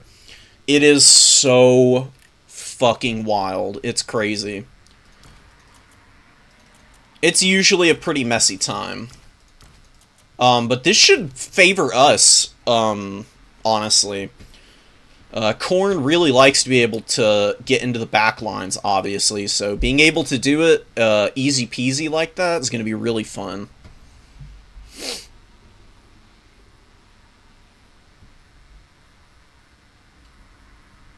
We might be able to make some really nasty split pushes happen.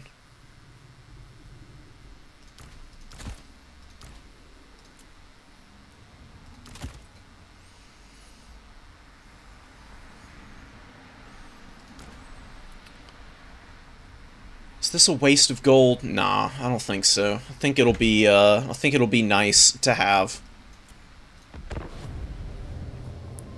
Alright, Stingers. Let's go, bro. I'm ready when you are.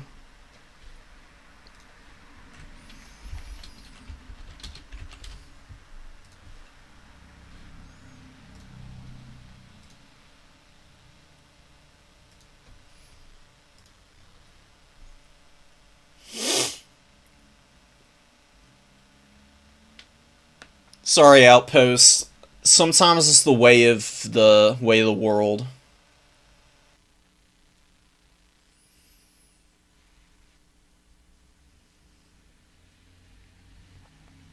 I mean, if he expects skull cannons, he can try and stop them.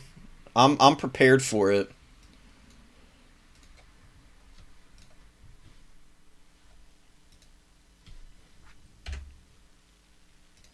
I'm moisturized and in my lane. I'm unbothered fully.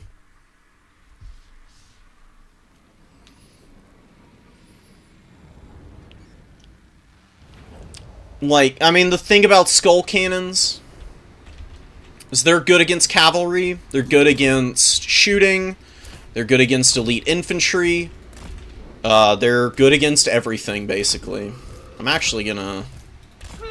I am gonna play cowardly.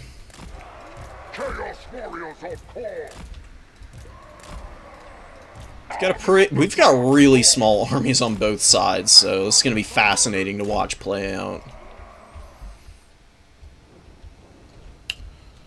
So yeah, you've got the spawn points. They are literally everywhere around the battlefield, so like, normally I don't fuss too much about where I'm bringing units out from unless they're, you know, slow and I need to make sure that they can get somewhere quick.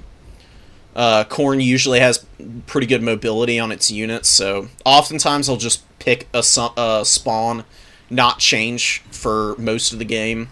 This one, though, you gotta be sure you're summoning stuff out in the right areas. These guys are off fire at will, right? Yeah, okay. Oh, wow, okay, so we've just got the, Illyrian Reaver core here. We do have Imric. Imric is gonna be obnoxious to, fight. Let me make sure stuff is split up a little bit. I didn't put anything in control group, so we'll do that real quick. And yeah, he's gonna try and shut down the skull cannons. That's fine. We'll just stay nice and close here. We're gonna cap our objective. We're gonna move up and just throw everything on the objective here. He wants to come after Valkia. No, he's going to actually land here. He's landing on the Marauders, which is a really good idea. It's going to do a lot of damage. And get some shots here.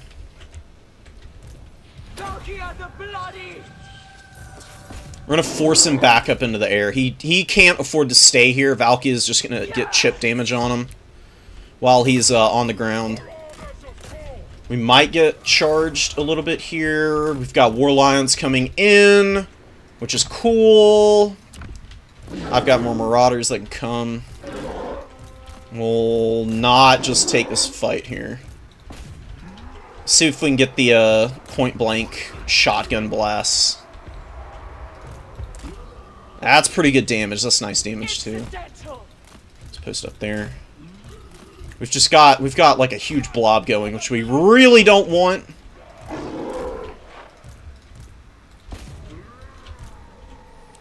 And, man, we're actually wrecking those War Lions right now. That's disgusting. Dodge?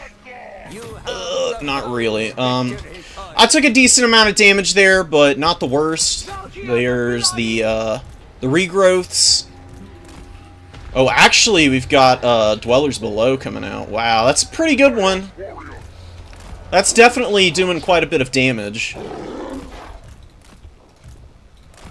I think we've got some movement onto our back objective here, which is, you know, that's scary. It's definitely scary. Let's rally up some mobility, get back here and try and help out. We've got this guy way back there. We're going to see if we can do something super cheesy. He's going to try and snag this objective, which he very well might be able to. We'll send some Marauders and other stuff out here. We'll keep one Minotaur here. Try and lock down objectives. And just come over here and maybe not get this completely ripped away from us. The High Elves are going to be able to play mobility really well in this matchup. It's going to be kind of hard for me to be everywhere at once. I think Stingers has spotted our old boy there. And yeah, here he comes. We can retake, though. Shouldn't be too difficult. Let's actually get in here. Let's see what we can do. Let's come over here and get damage and try and retake. And yeah, Karanak doesn't really want to go here. He's going to get boxed out. Let's see if we can catch here. That's big damage there. That's nice. We're going to get in here. And what can we bring out? I think a halberd's actually going to be really nice.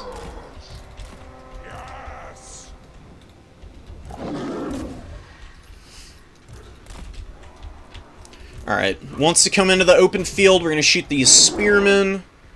We actually broke these Illyrian Reaver archers and saved these units here. Just pretty cool. Let's get over here. Let's get out of there. Karanak, please run. Karanak's very quick. He should be able to stay away from Imric. Imric is coming after him, but we're going to just keep putting on the moves and maybe get a free charge there. And we do have a... we've got a nasty old chariot coming in, which isn't great. We're getting a good side charge there. We need to start sending all this stuff back over here. Let's run. Let's just run and hold and try and not get flattened by this chariot repeatedly. We can probably catch this chariot right now with the flesh hounds and the minos. Yeah, baby. Wrong neighborhood, bud. We're gonna get Furies out. And we'll start pressing in on those infantry. Turn around and fight Emmerich, please. Now he's on the ground. We've got Lothar and Seaguard coming out. They're going to be annoying. We'll send the Furies after them. We'll go in there. We might be able to persevere through a lot of this. And we've got our second wave coming in. They should be able to do some pretty good work. We'll bring a Marauder up too. We're getting good damage here. It's not like the perfect fight for us, but it is going decently. We're going to actually obliterate the spear unit. And we'll go and start running over these guys with the chariots. Maybe we can also break these Lotharns? I actually don't think so. We're going to pull back. I'm going to go here. I'm going to hold up here. I'm going to get here. Go in here. We are doing some pretty good work right now. Kieran can stay and fight and do some good damage. Minos, they can come here. We're going to go there. We're going to go there. This is the Pure Main Company. Pure Main Company is pretty annoying. And we've got the Fireborn out now. Fireborn are going to be obnoxious as hell, man.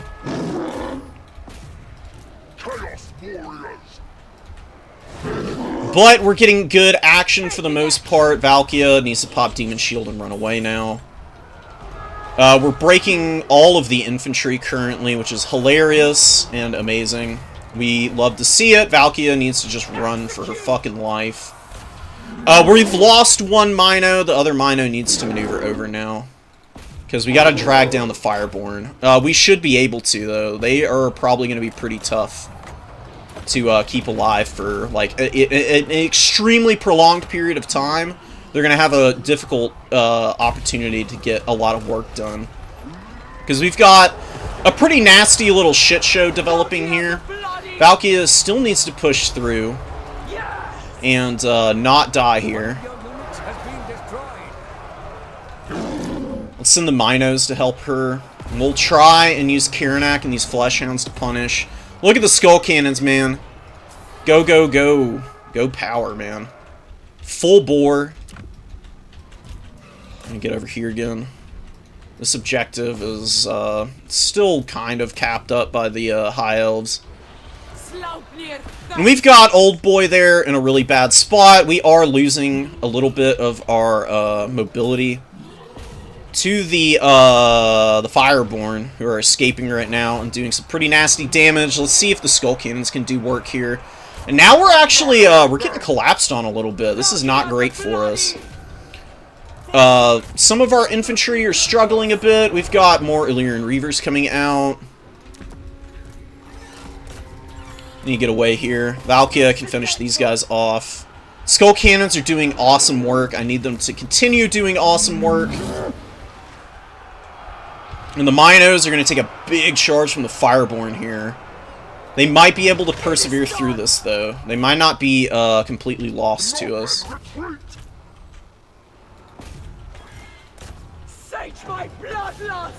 Yeah, there we go. Perfect opportunity for that to be popped. And let's get the Skull Cannons away. Let's try and get after this stupid little lord. Or the, Nah, not gonna happen. Okay. Let's just recommit all these infantry. We'll unsummon these guys. We've got a halberd. Needs to stay over there. Bring out another halberd. It's a slow push up.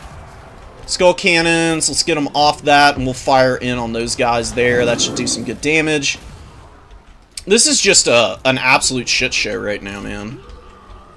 Really brutal fights going on. We've got a lot of stuff in here trying to drag down the Fireborn. We're losing quite a bit, but we do have the Skull Cannons very much online. We've got a halberd to push onto the objective as well. One of your units has been destroyed. I need Valkia to get away. Let's get back up in the sky, man. The perseverance of the Elgi coming in full display right now. Being very annoying. Skull cannons need to just keep firing in and doing their absolute best to punish here. Let's get Karanak away. We can lock down Imric and maybe escape with him. Valkia is gonna Sloupnir here. Woof! Come on, skull cannons. I just need the skull cannons to continue killing shit. He's grinding back a lot of value now. I'm actually getting a little worried.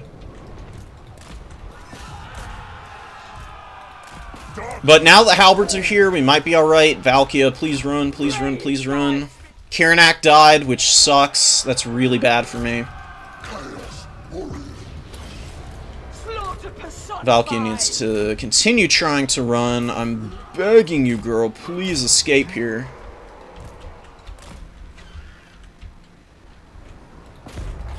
Let's break leadership here. And Valkia does get back up in the air, which is awesome. That's very, very, very crucial for me right now.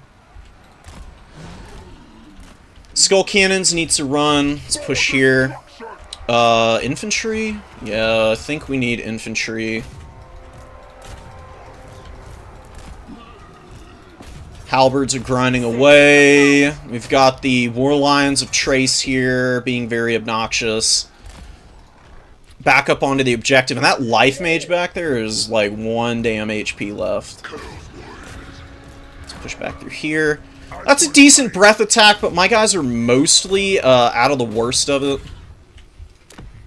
Let's get some throwing axes in here.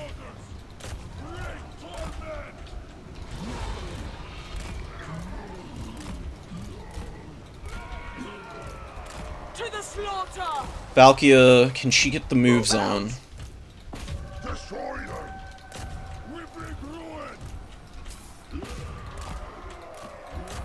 We are losing the objectives again, dude. Oh, man. We need to get up on them.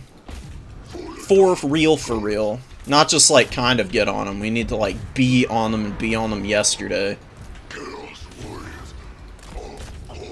I think we've got the slight advantage in terms of infantry quality. We've got the skull cannons that are very healthy and still going to be quite punishing. Valkia's up in the sky, not getting killed by Big Boy here. Some flesh hounds to go kill these guys. We've got more of the Lothern Sea Guard coming out. And I just got absolutely flattened on the charge there. Owie. Oh, Emmerich with the terror routes actually is starting to get really annoying. I don't know if I can save my stuff from that happening. Need to run. Need to fight. We're going to keep these halberds alive. Really good micro from Stingers, man. Absolutely incredible stuff.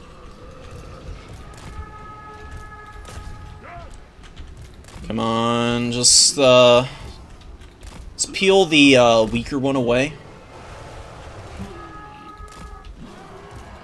Glorious slaughter! We got another White Lion Chariot coming out. That's really bad. Don't love to see that.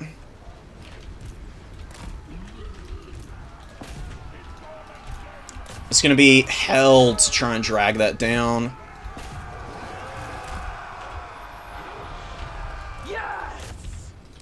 We're holding back here, just barely. We're collapsing on this position. We're going to throw at these things. And we're going to also shoot at them.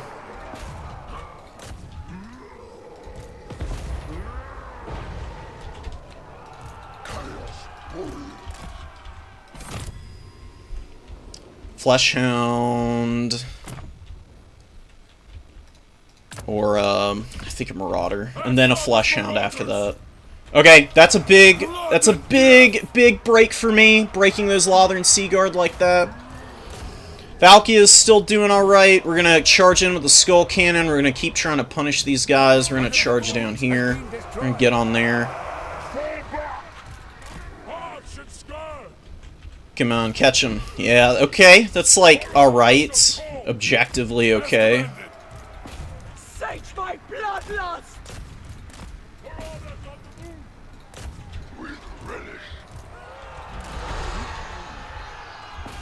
Skull Cannons are going to punish there. We're going to send this stuff over here. We're losing all that. More Flesh Hounds. Just fucking full commitment to the Flesh Hounds. I really need them to win me this game. And I need the Skull Cannons to kill these Spearmen and stuff.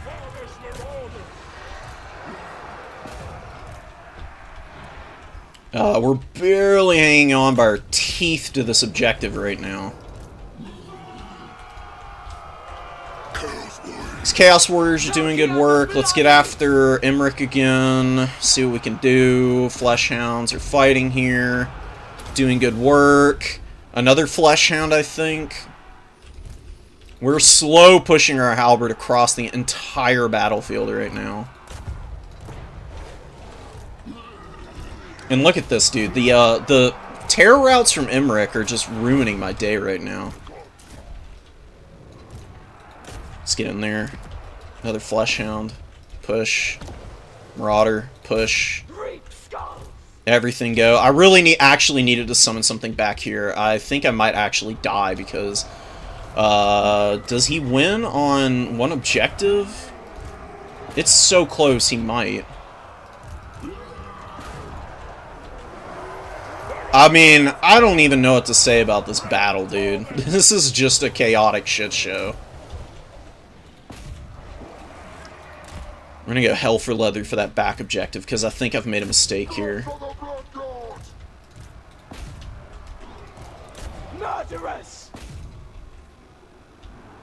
Oh my god, no.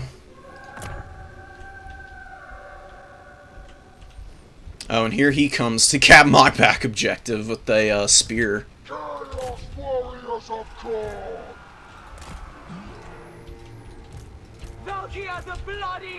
I think I messed up. I don't think I can win this game.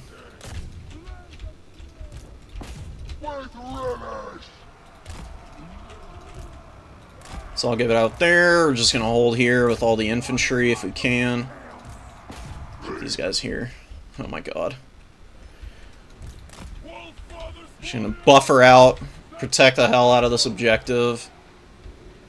God damn, is this going to be a tie or is this going to be a win? I don't even know what to think about this game now. Dude, oh my god. No way! Ah! There is only defeat. Wow. No freaking way. What the fuck?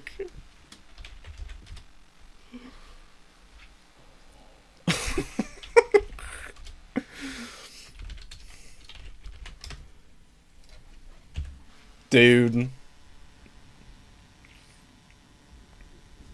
I mean, there really are no words for a game like that. What a mess. Holy shit. Fleshhounds did great. This Mino did really good work. The other one, not so much, but,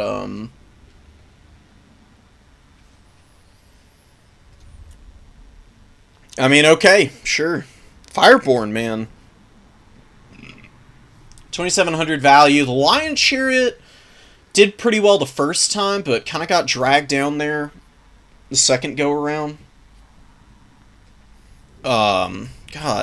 I should have gone for a back cap on his home objective much earlier. I could have just pulled a Marauder to go back there. I think I really overcommitted to the side objective there at the end. Oh my god.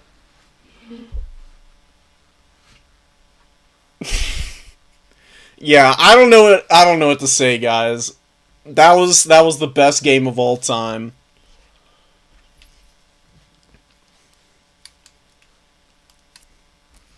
Yeah, I don't know. I think I'm gonna report it as both of us won, honestly. I mean, like 1-1, I guess.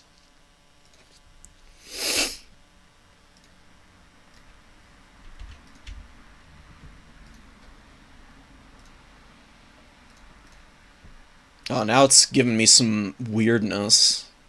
I don't know how to report this. How the hell do you report a fucking tie in Dom? Hello?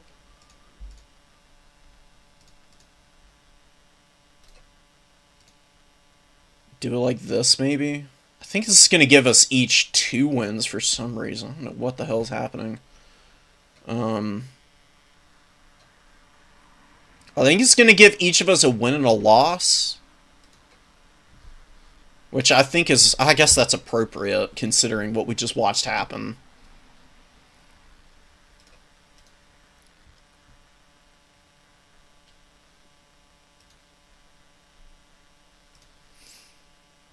Okay, never mind. It gave Stingers a win.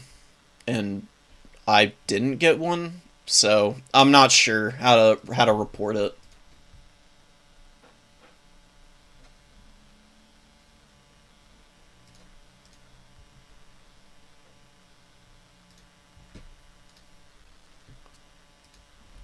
What the hell? Okay, there we go. Now it's showing up as Stingers and I both have 3 wins. Scrambled Egg and Boss Toss are going to round out the top here. Chicanery.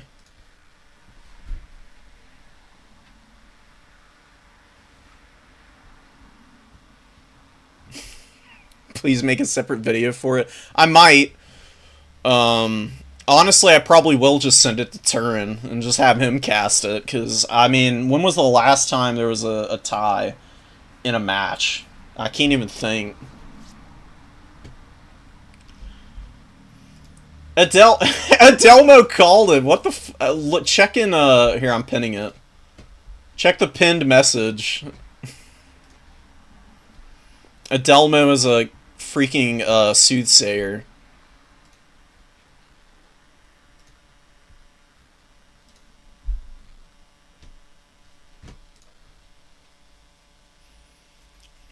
All right, I'm just gonna advance the tournament, I guess. I had to recover now.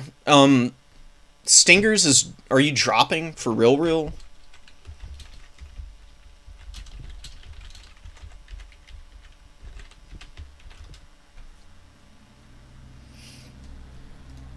And I gotta make sure I saved that. I'm pretty sure it did. Yeah, okay. It's there. Yikes.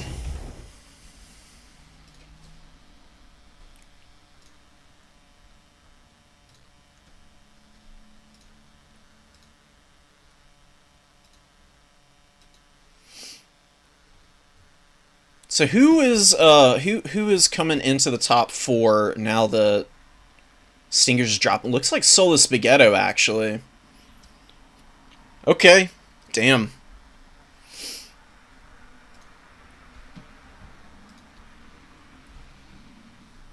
I mean, Stingers isn't responding and is like actively not playing the game right now and went idle, so I'm gonna assume that when we advance top 4 here, that I'm gonna be putting Solo Spaghetto in whatever spot he was in.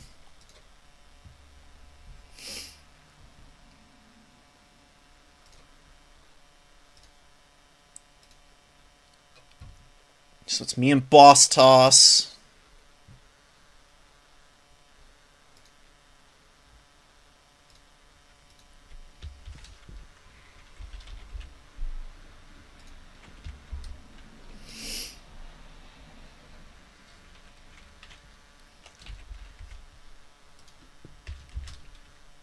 Oh, and Scrambled Egg.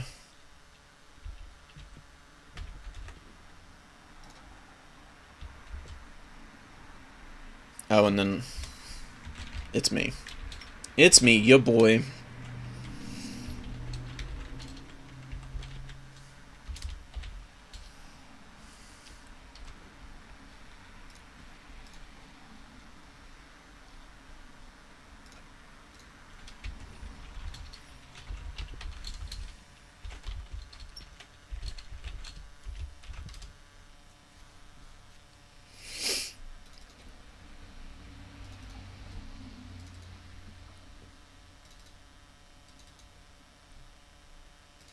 Sending the replay to Turin.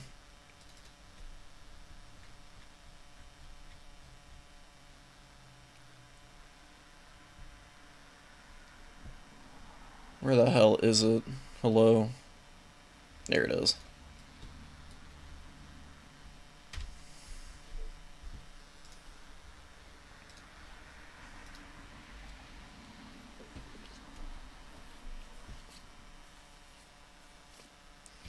More people sending me replays.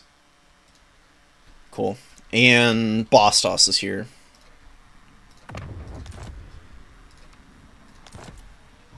And I think Boss Toss is also playing Norska, so this is gonna be a pretty rough matchup potentially. It's not gonna be easy.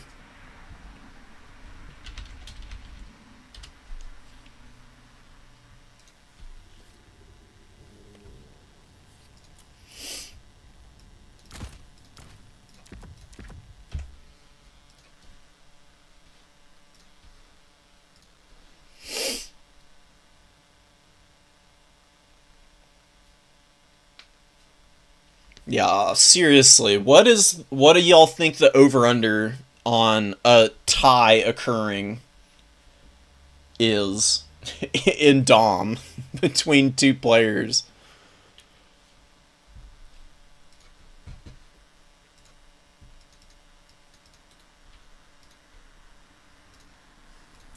Okay, we'll join Boss Toss.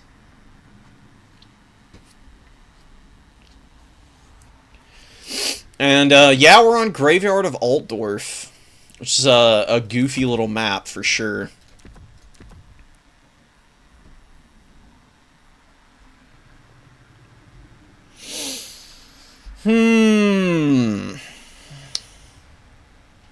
Questions abound as to what I'm going to be picking here.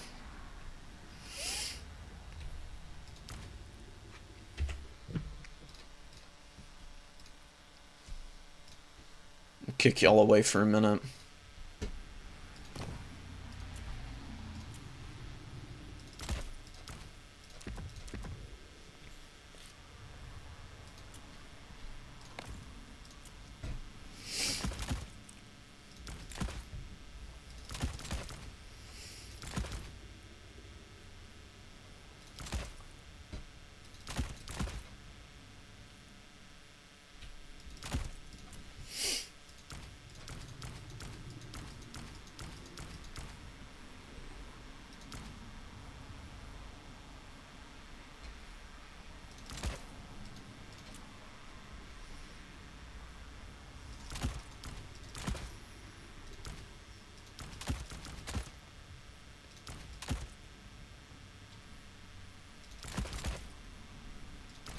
No, probably not the answer.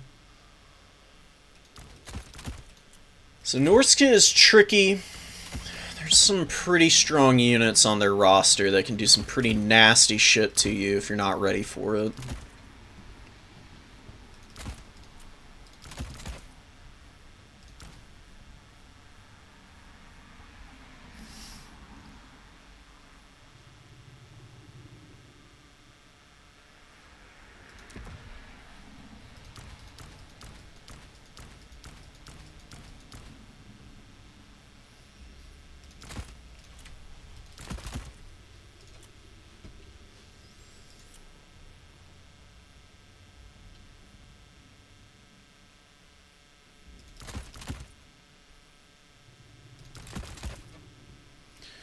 I mean, Korn's definitely also got schmoves here.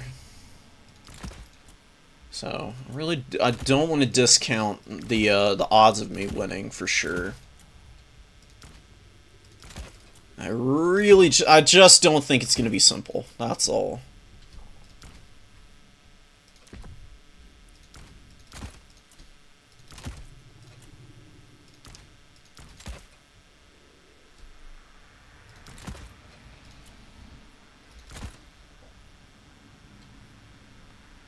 Odds are on chaos. Just pure pandemonium from wire to wire here.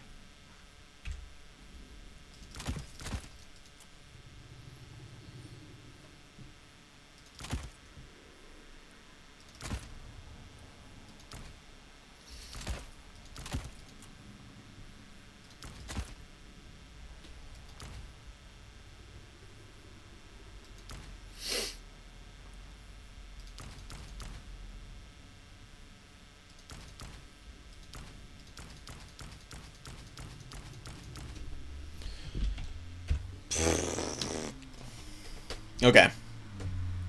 I think I'm as ready as I can get here. I think I've fully recovered.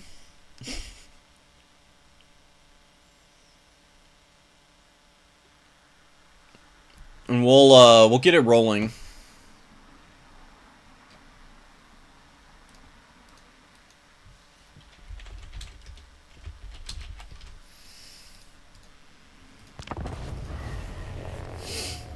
Alright, Graveyard of Altdorf is an odd map. I mean, just like kind of bizarre. It's part of the reason why I love it so much.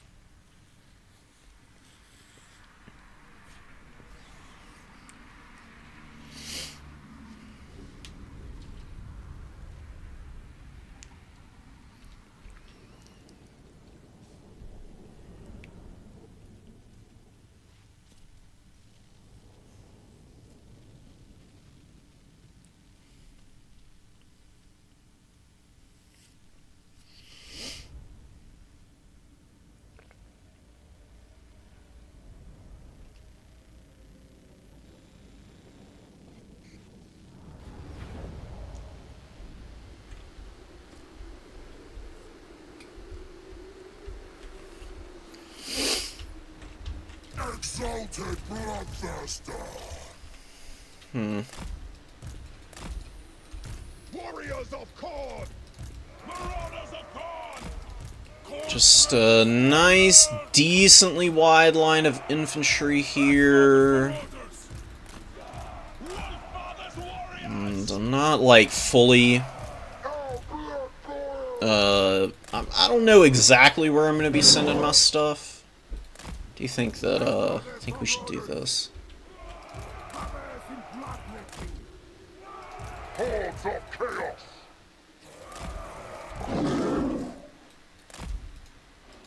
Brothers in bloodletting.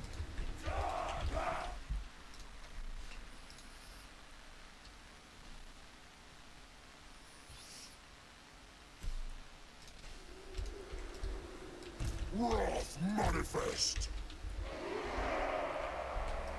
Alright, we're ready to go, I guess. Let's do it. Move up here, move up here. We've got a fat skirmish line here. We've got the War Shrine Mammoth. We don't want to go over there. We'll leave them be. We'll maneuver up. We're just not going to, like, rush to get over there. And what do we have out here? Just, you know, lots of Horse Masters. Horse Masters are kind of scary. We've got a War Shrine Mammoth. That's going to be really annoying. We can get up in the trees here. We'll go over here. I'm not 100% sure what I bring in first. I don't think that I don't think those guys are going to be much of anything right now. Keep it off, fire at will. He's going to respond, of course. We're just going to have to slow push it. I mean, not really much else we can do. Need to mirror where the big War Shrine Elephant is going to go. We need to just get up on the middle. And not get our Exalted Bloodthirster poked down to shit. Being a little too lazy on the movement with that guy right now.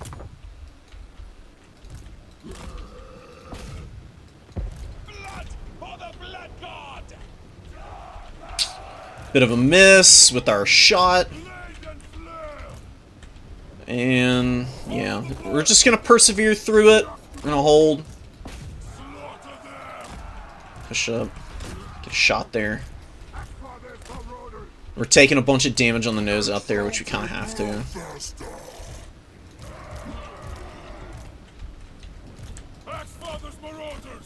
He's doing a really good job of holding on to this cap as long as possible. But we should be able to get a little bit of poke in there, and we're going to move up here. We're just, like, soaking up bow fire and all kinds of other nastiness right now.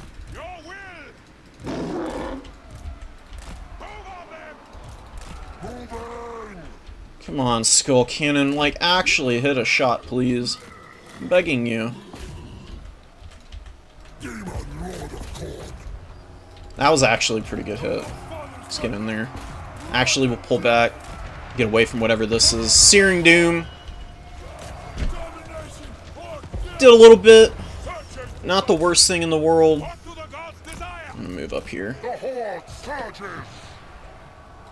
He did a really good job of pulling out there. I did get one good swing on old Wolfric there, though. Just push away. Just sit here. Get all this stuff coming forward. Throw in here. Shoot here. Infantry just keep fighting here. And push up a little bit with the halberds, I guess. I don't know why my guy's sitting on the ground here. We're gonna go in. We're gonna try and land on this big old thing and get some damage on it. Let's get these Minos moving over, and I'll send the Marauders over. We've got a nice big core of horsemen coming in to respond. Look at the fat damage that big old thing is doing to me, man. That is disgusting. We'll take the charge against the Beast of Tashanar. It's actually not a bad fight. It could be better, but you can see how much damage the horsemen do. Just throw in here. Let's try and get our Exalted Letter out. Or Thirster, I should say. Just keep layering damage over the top and doing what we can. We need to pull out here, and we'll charge down there. And the Marauders kind of get some damage in there. I just need to start bringing stuff up. I think more mobility is going to be a good idea. Let's get these guys out. Run, run, run. Run, run, run. It's really good Plague of Rust casting here, man. Like, wrecking my Minos right now. Just need to get away. We need to get the Skull Cannon back. We need to get my Lord back in. And we've got all these Hounds coming. Hounds are going to do nicely. We're just going to have to survive as much of this missile fire as we can. Taking some pretty punishing damage. We're not trading as well as I would like to be right now. That's for sure. And I think I need to bring in, like, a big X Factor now. Let's try and get in there. Collapse. Take the fight. Rally, move up, do what you can. This War Mammoth has been really obnoxious, actually.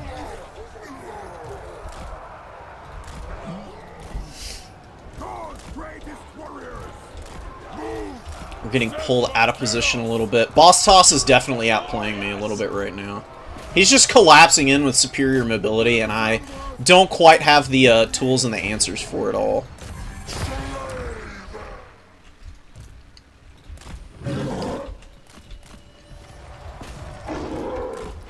His magic is just doing filthy amounts of damage to me right now, and I just can't kill this Mammoth quick enough. And those Horse Masters are doing disgusting work against me as well.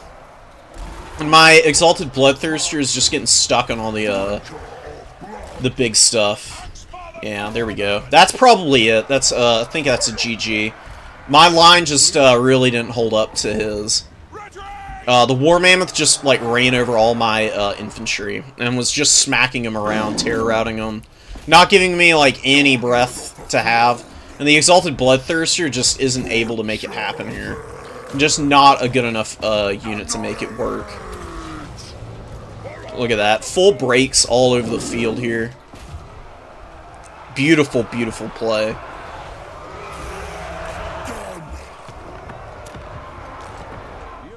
Rip.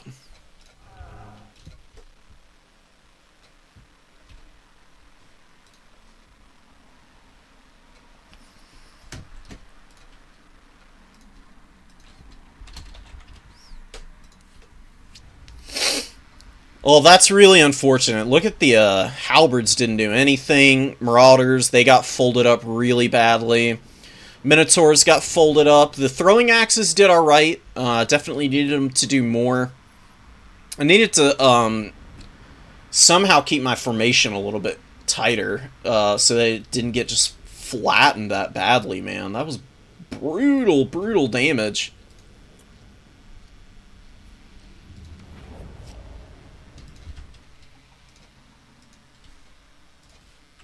Also, just realized that we were supposed to do the Matrix. I completely forgot about it. Oh well. So, that's the end of my tournament run, guys. Oh, shit, and I completely missed it. Amazing. I'm so sorry, guys. If y'all want to watch, I'll go through the replay real quick. That's a big my bad. I'm turning into Turin over here, forgetting to take my black screen of death away.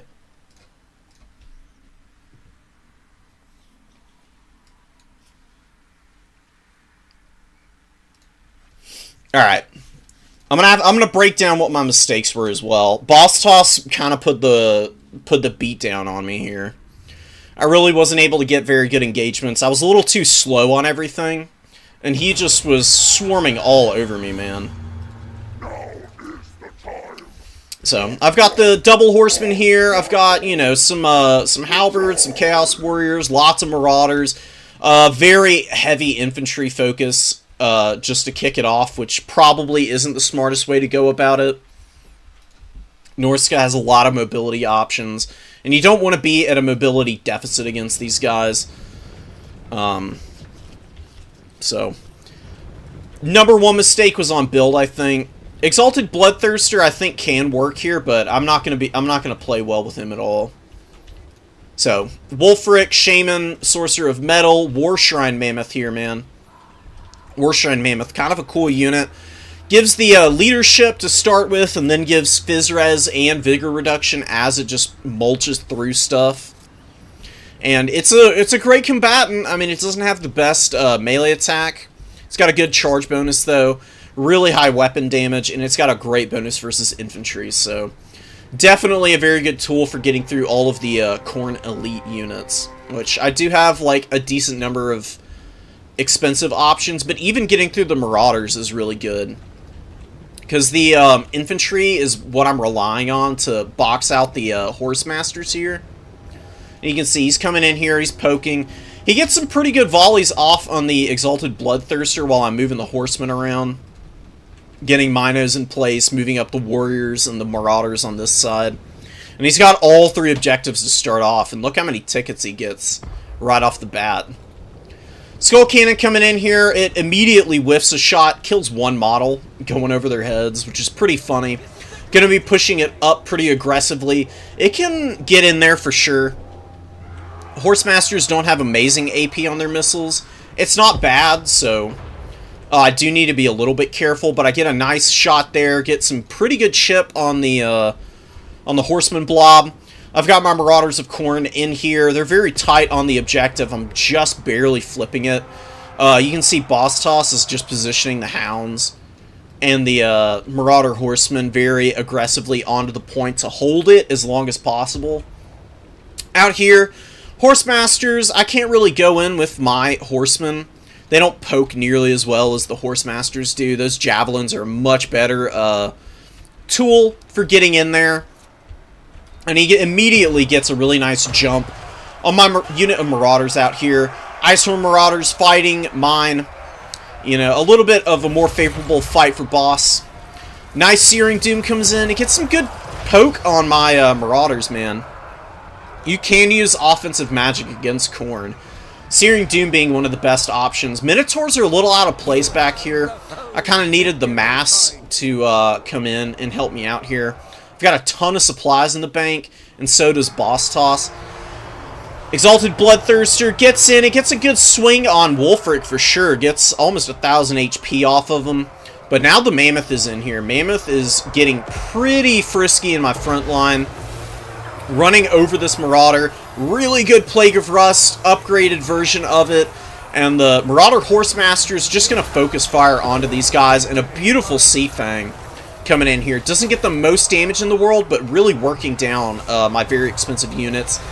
Bloodthirster Landing in combat, popping Deathbringer, trying to get after the War Shrine Mammoth, which is taking pretty big damage. You know, throwing axes are getting some nice value here. Doing some nice work. Skull Cannon trying to help. It's getting some good shots in. Firing into this big blob, and that Vortex is doing nasty work to everything as it moves through. Actually killing some models, which is good for me.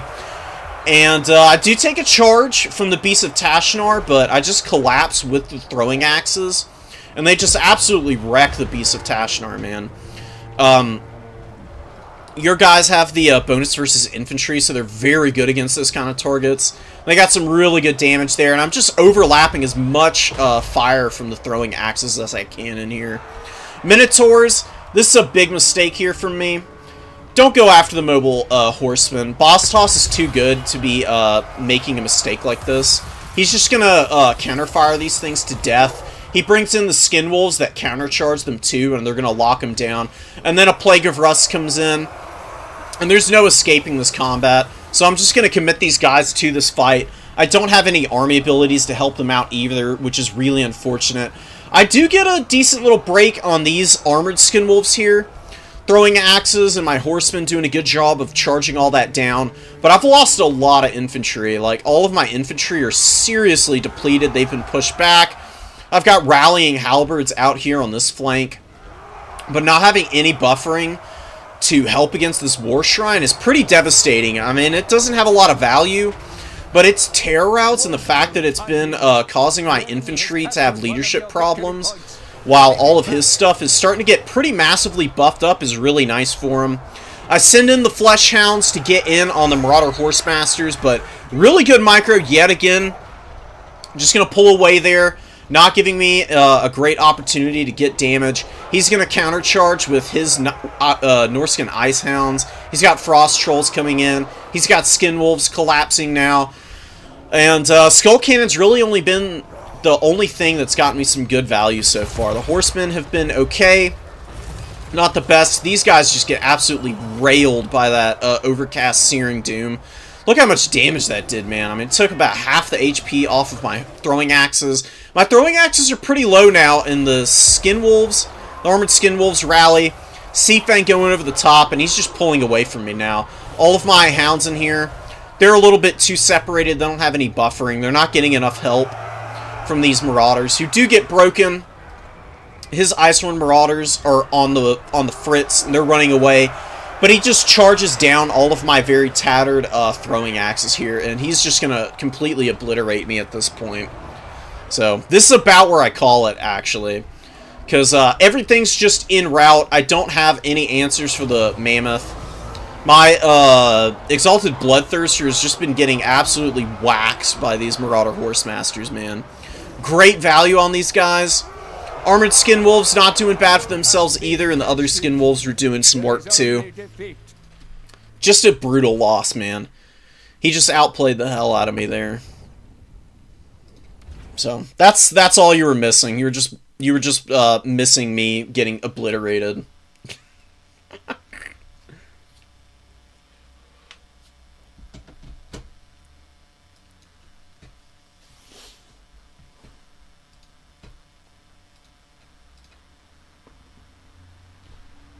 Alright, guys. Let's go see. I think we might be through to, the other side of bracket. I think they might be finishing up here in a minute. Stingers and Scrambled Egg Special. We were also supposed to do a 3x3 pick matrix, but neither of us were paying attention to that, and none of that went on, so don't even worry about it. Who needed to do any of that pesky counterpicking to begin with? If I were to replay that, I really don't know what I would bring.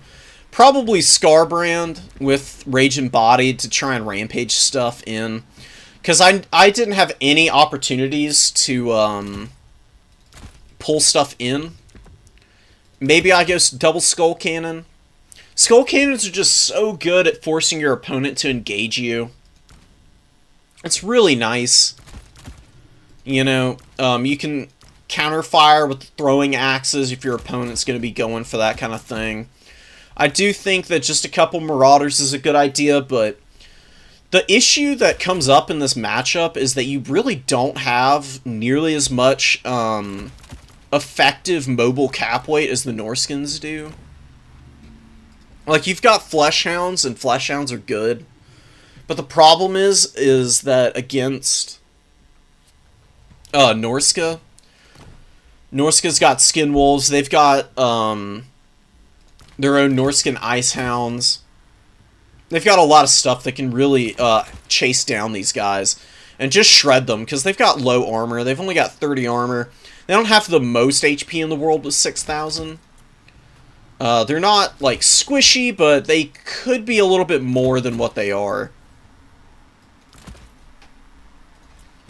Like, I don't know. I feel like you kind of are forced to go with something like this. You just, like, fully commit to taking one side of the battlefield with the Skull Cannons and the mobile core here. And you try and back up all of these Marauders and stuff with something else, maybe? I don't know. Maybe you do this. You cut one of these guys and bring 3 Marauders. Give them some chevrons, I guess. That's not a bad idea. Because you got, I mean, 10 units. 10 units is something I feel pretty comfortable with having as Khorne. The infantry, they weren't good. They just really didn't do a lot. They buffered for a little bit, but they just ultimately got trashed. The halberds, they got Plague of Rusted into oblivion. Maybe a couple of Chaos Warriors in the back pocket to come out and swarm is a good idea, but maybe just Exalted Bloodletters. Minos. Then a lot of Furies, I guess. Maybe not the worst idea. With a Chosen mixed in. I'm just not 100% sure.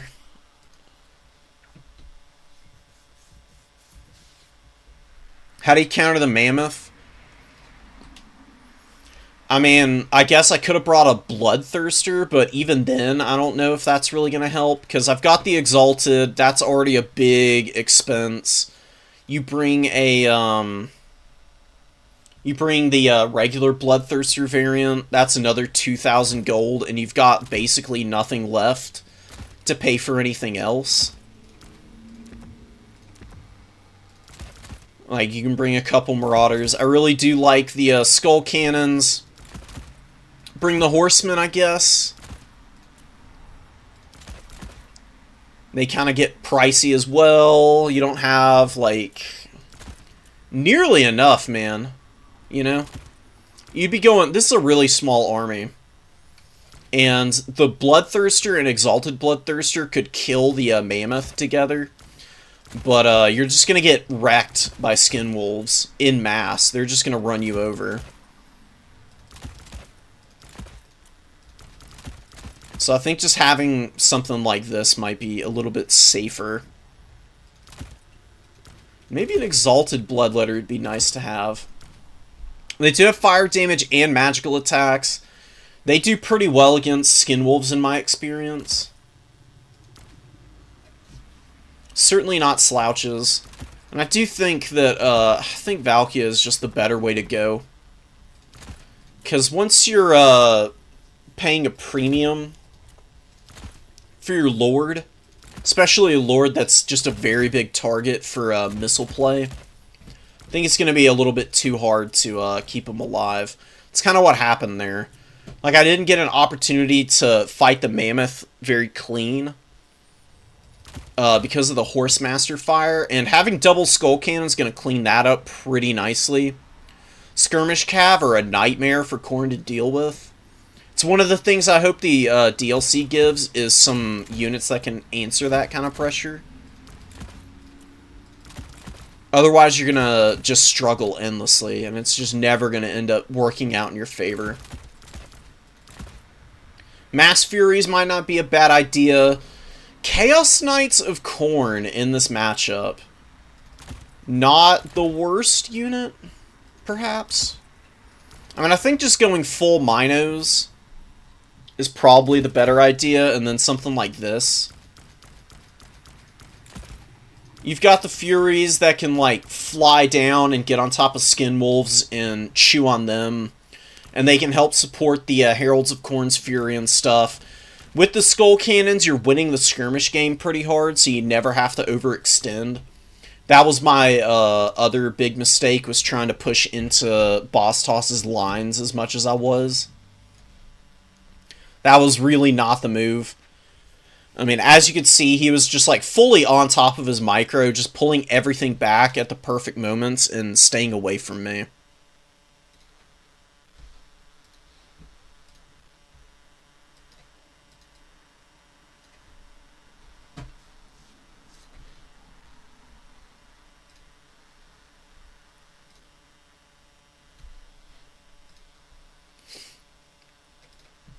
All right, let me actually message the other side of the bracket here. I didn't adjust it beforehand, but I pinged everybody. I'm hoping that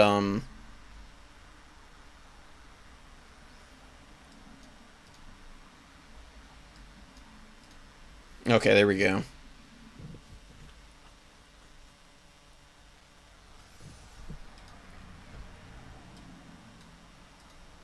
Oh, okay.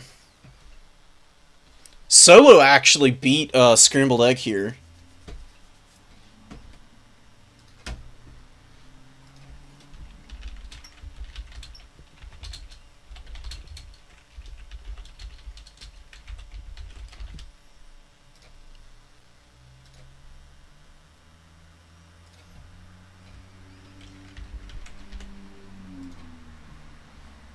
Alright, so here we go.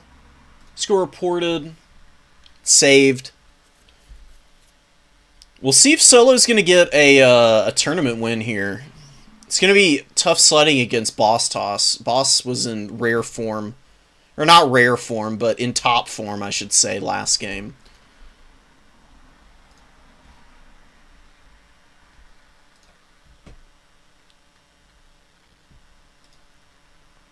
Alright, cool.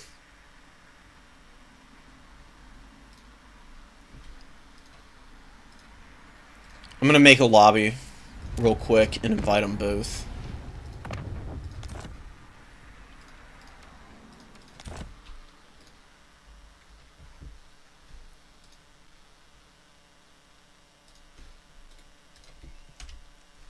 Paste that here.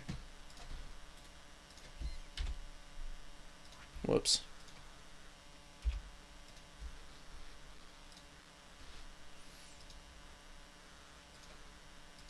No spaces, cool.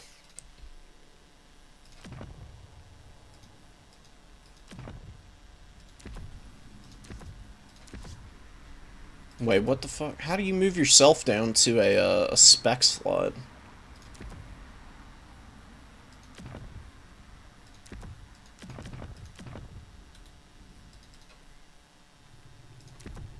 Why doesn't it just do whatever? Okay.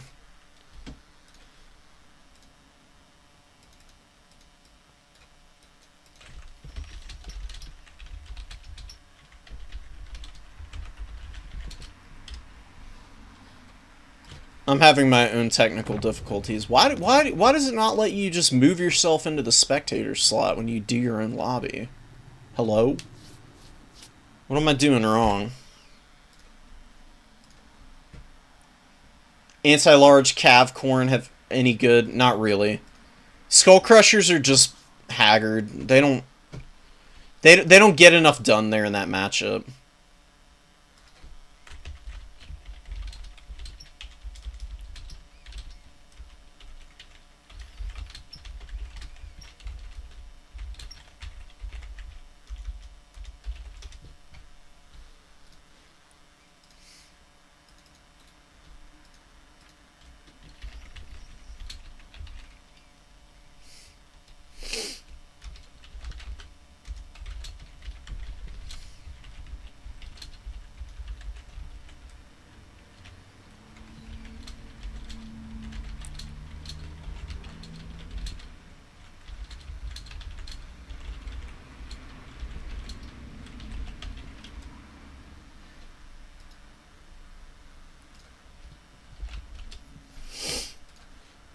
Okay.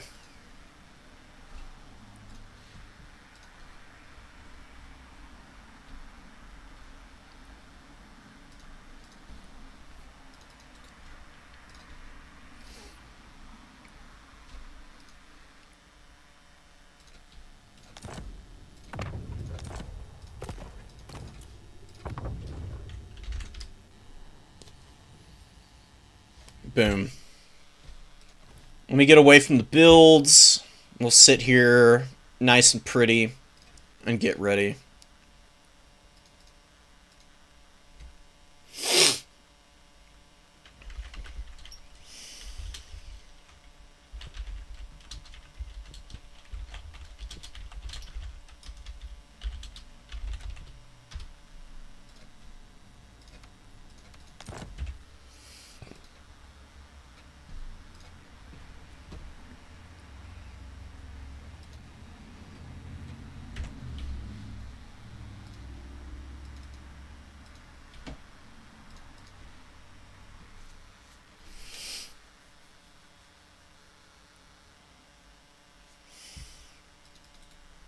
Alright, I guess we'll join over here then. Oh, never mind.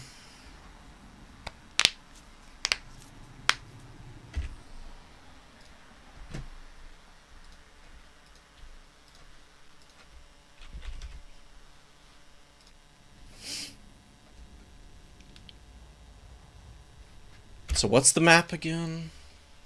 We've got... Yeah, Twilight Forest. Twilight Forest is really cool, man. It's got some fun stuff going on with it. It's another map that has some pretty good split pushing opportunities. It's a lot more open than Graveyard of Altdorf is. Graveyard is pretty closed off in some areas. And make it kind of hard to like cleanly maneuver around. That's kind of what ended up being my problem in the last match. I just couldn't, I couldn't get where I needed to go.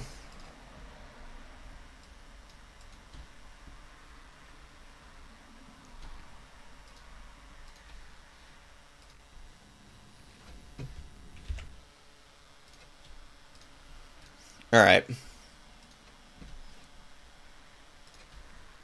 So, I'm just going to show off the leaderboard while they're picking armies. This is what it looks like now. We've had quite a few tournaments in the early going here. So, Tim the Wilder, as per usual, winning almost all of the games he's playing. 4 tourney wins, being the leader. Scrambled Egg right behind. Outer Region not too far behind either of them.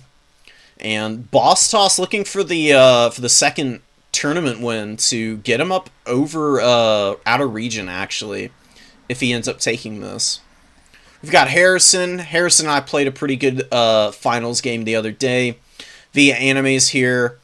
Poison, Rusto, Hitman Hippo, Subutai, Blood Penguin. Oh man, I didn't finalize my tournament from the other day. Hold on. We're actually going to shake this up.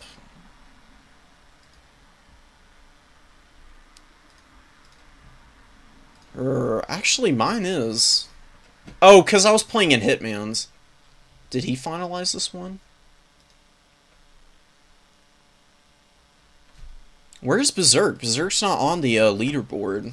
I don't know why. He should be, because Berserk and I played a tournament match yesterday, and he edged me out on Greenskins. So he should be up here, right by Blood Penguin. For whatever reason, though, he's not. And he's down here. Which I'm very confused by, so... maybe there's something going on with needing to update that, because he's got all the wins from bracket where he swept, but it's not showing his top couple of wins. I'm actually gonna go let people know in the special Discord.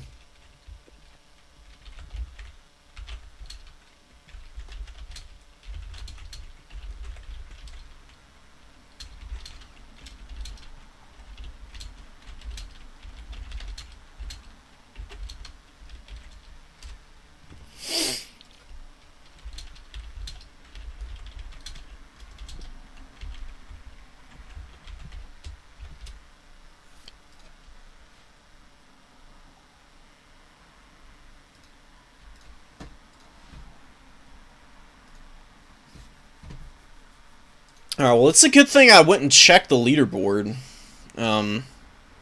It sucked for somebody to win a tournament and then not get any credit for it, but below that, we've got Alexander. I'm here right below Alexander. I've gotten in several finals and just not been able to close out. Martin's there with me. Turin, Falling Star, we've got Navigator, and a bunch of people closely behind. Soli's probably going to win a tournament soon. They haven't entered in anything in a week or two. Once they do, though, I'm sure they're going to get a dub there. Chimbambu, Attack Speed, and just lots of other folks here have been playing in a handful of tournaments as time has gone on. The dreaded Pone.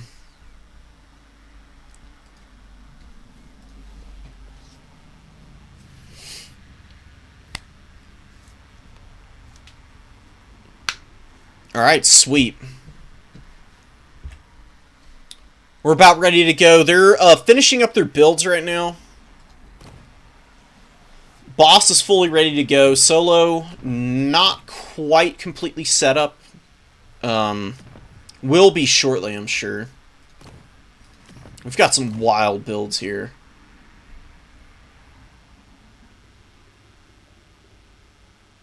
Wowie. This is going to be a heavy metal showdown, man. If this is what the builds end up actually, like, being stuck with here, I don't know. I don't have any idea how this is going to work out. Actually, like, just on the face of it, I would actually think that Norska probably has a little bit of an advantage over Kislev, just in terms of sheer cost efficiency on its units. Like, they're going to be able to swarm all over Kislev, because Kislev is a pretty small army-type faction, and Norska can do pretty well against those elite type of builds.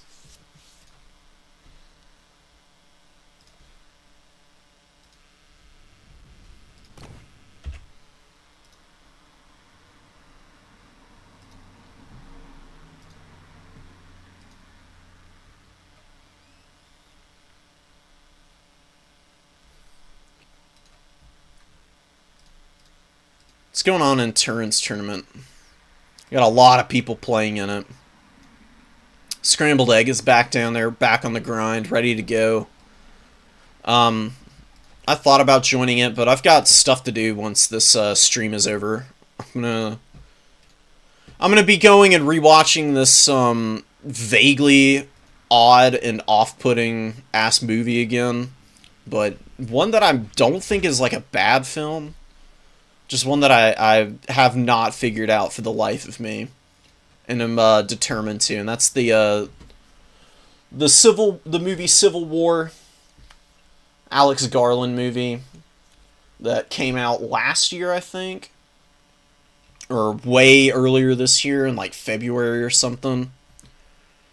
It's like technically one of the most like competent movies I've ever seen. But there's just something about it that's just baffling to me. And I can't quite, like, put my finger on it as to why it doesn't land with the kind of impact that I would imagine that something like that would. Maybe it's just, like, the subject matter and the characters it's focusing on. But it's, like, a vaguely, like, voyeuristic war movie. Which is fitting, I guess, since it focuses on journalists, but I don't know. Very odd. So I'm going to be rewatching that, and I'm going to see if my feelings on it soften at all, or if I end up thinking that it is, in fact, just a gigantic pile of dog.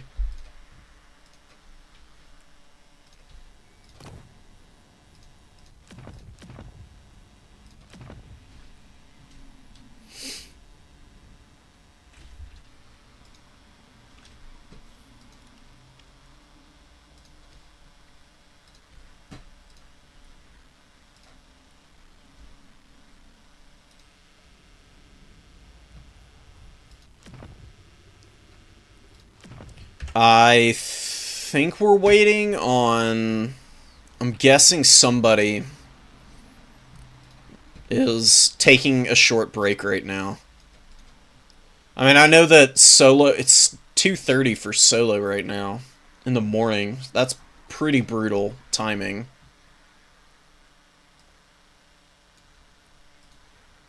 It's 3 a.m. now. Wow.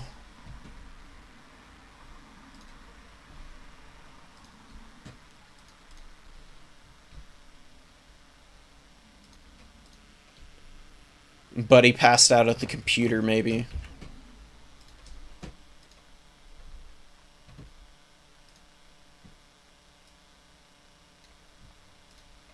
Boss Toss is out here raising up the win rate for Norska single-handedly here. Look at Norska versus Wood Elves, dude. 5-0. That's brutal. Norska or Nurgle makes sense. Slanesh makes sense. All of the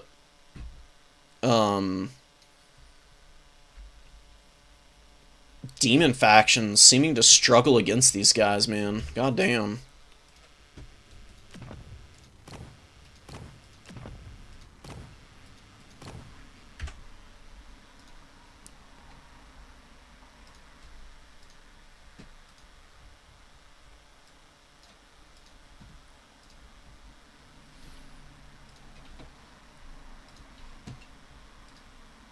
Oh, that explains it. They actually went and did the Matrix. They're building their armies now. They went and did all of their picks and bans.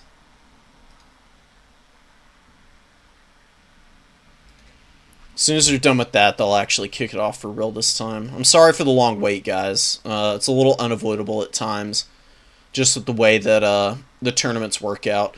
It was supposed to be 3x3 Matrix in the top 4. I just forgot about that. Scrambled Egg and Solo didn't. And now Boss Toss and Solo are figuring out the last of their builds before they get it going.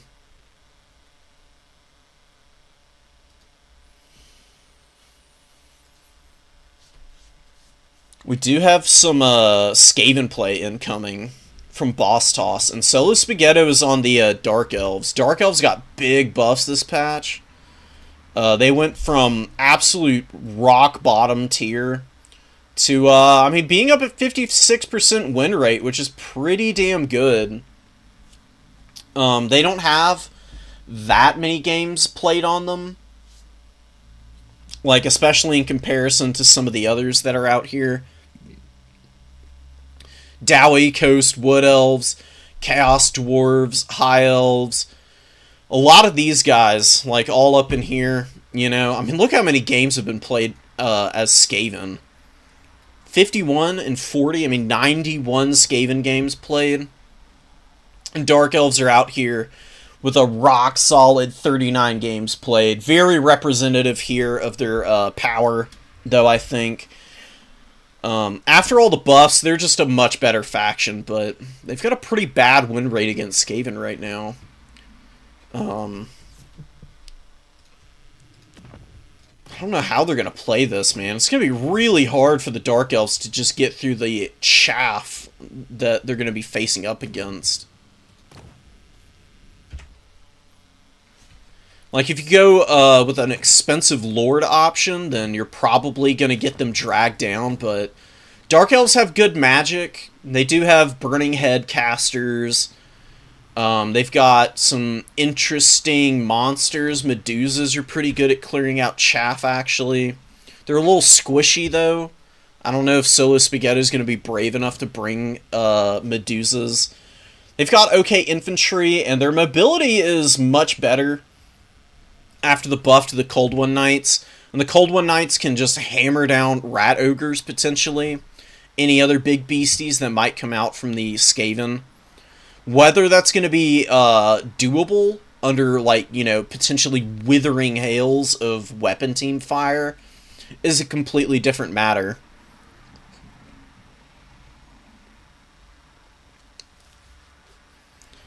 If Skaven keep their lines together and can break off a bunch of the mobility, then they're probably going to win this pretty hard. Dark Elves are going to need to do some serious schmoving in order to get into the backfield and clean up all the pesky little rats that are back there.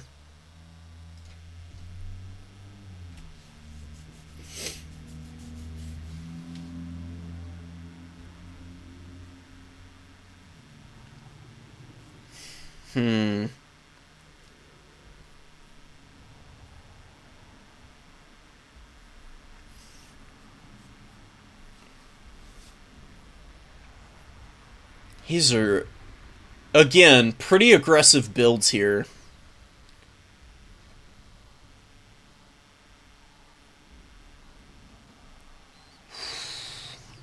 Dedication right there.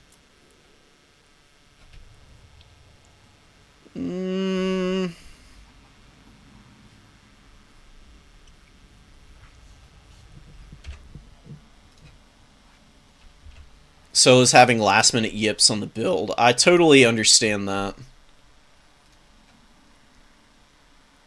Especially if you haven't played in a while. It can be a little intimidating to like just jump in, you know, and play against one of the best players in the community. I mean, Boss Toss is awesome. He is really good at this freaking game, man. He put the absolute slap down on me. We'll be seeing if he's going to be able to carry that momentum through into the final here. Actually remembering to swap it over so you can see this time, guys. Don't worry about it. I got y'all hooked up. We're on the Twilight Forest here. We've got a Supreme Sorceress of Fire, probably on horseback, probably with just Burning Head. We've got a Gracier of Ruin, maybe on the big old bell. That'd be pretty fun. But even on foot, this guy's got some really good spells. Dreaded 13th, Howling Warp Gale. Howling Warp Gale maybe not quite that important in this matchup. But there are some big flying lords and harpies, mana cores, you know, some stuff they can get on weapon teams. Maybe there's a Howling Warp Gale in the pocket. I'll have to go see. And yeah, just Burning Head on that caster. And we do have the bell. Yes. Love the screaming bells, dude. They're so cool. Absolutely amazing piece here. Wall of Unholy Sound being an ability. Unholy Clamor. We've got Warp Lightning and the Dreaded 13th. So, decent little spell kit. The Scorch ability, it's pretty good, man. It's good at clearing out chaff because it just goes so far down infantry lines. It does an obnoxious amount of damage, too. We've got a bunch of Night Runners, going to move up to number 3. We do have the Natty Bubo's Sharpshooters. Tons of Skaven Slave slings, man. It's a lot of slings to be bringing. Curious to see how the focus fire from these guys, the little pebble rats, is going to perform. Clan Rat Spears, Skaven Slaves in the front line. Lots of Skaven Slaves, actually. So, just a lot of chaff to go in, take a charge, buffer while the shooting gets work done. Dark Elves do have a Blood Rack Shrine, which is an interesting choice. A lot more heavily armored than the Medusa is. Medusa has 40 armor, I think, and the Blood Rack Shrine has 80. Gonna take some serious damage from the Natty Bubos if given the opportunity for some shots onto this thing. But there are a ton of Bleak Swords. There's Black Ark Corsairs. Pretty nice, durable, and fighty front line for the Dark Elves. Probably going to want to try and get in and just dominate a couple of the objectives here. Night Runners are up on the hill. They are very visible for the Dark Elves here. Sorceress hanging out. Not getting too aggressive yet. And the Crows of Cain are the first summon in, actually, which is interesting. They do have Crow Feast while they're in melee. They have it's a really powerful regeneration ability. 0.2 heal per second as a passive. Even in melee combat, that's really powerful. That's what the Gorgons and the Blood Brute Behemoth used to have. Good volleys coming in here on the Bleak Swords. They are right up in here on these guys. And the Crows of Cain just immediately on top of the Night Runners. They're going to take pretty brutal damage here, too. The Crows of Cain are a very good fighter. Burning Head comes down, wrecks one of the Skaven Slaves, but not much else. Takes a little bit of a rotation through these Clan Rats and gets a little bit of roasty-toasty action in there. Doing a little bit of poke. But nothing tremendously damaging to the Skaven front lines here. Crows of Cain definitely need to pull these guys out. They don't want to be on top of this position here where the Doom Flayers are going to roll over them if they land. There's also Skaven Slaves and just lots of Night Runners that can counterfire them if they're on the ground and just obliterate those guys. Skaven Slaves charge right into the Bleak Swords. We've got some Black Ark Corsairs taking a fight against the Skaven Slaves here. There is a bit of a hole in the front line that the Dark Elves can take advantage of. Nice micro, getting some Black Arks, pushing right up onto the Skaven Slave slings. And the Bloodrack Shrine actually pushing up finally. Definitely going to need to help out in this position up top here. Doom Flayers are flattening the Bleak Swords right now. Crows of Cain feasting pretty nicely, though, not taking a lot of damage. We've got Dark Riders moving all over the battlefield here. The Dark Riders just rode all the way around the field here, but they really didn't need to. They could have come right up through into this pocket and gotten right on the Jezzails here. And the Jezzails are just punishing the Dark Riders for taking so long to rotate. Really nice Scorch, but it does also roast down these Skaven Slaves. Their leadership does break here, as does the Dread Spears. Dread Spears just being chaotic and rolling around through the middle here.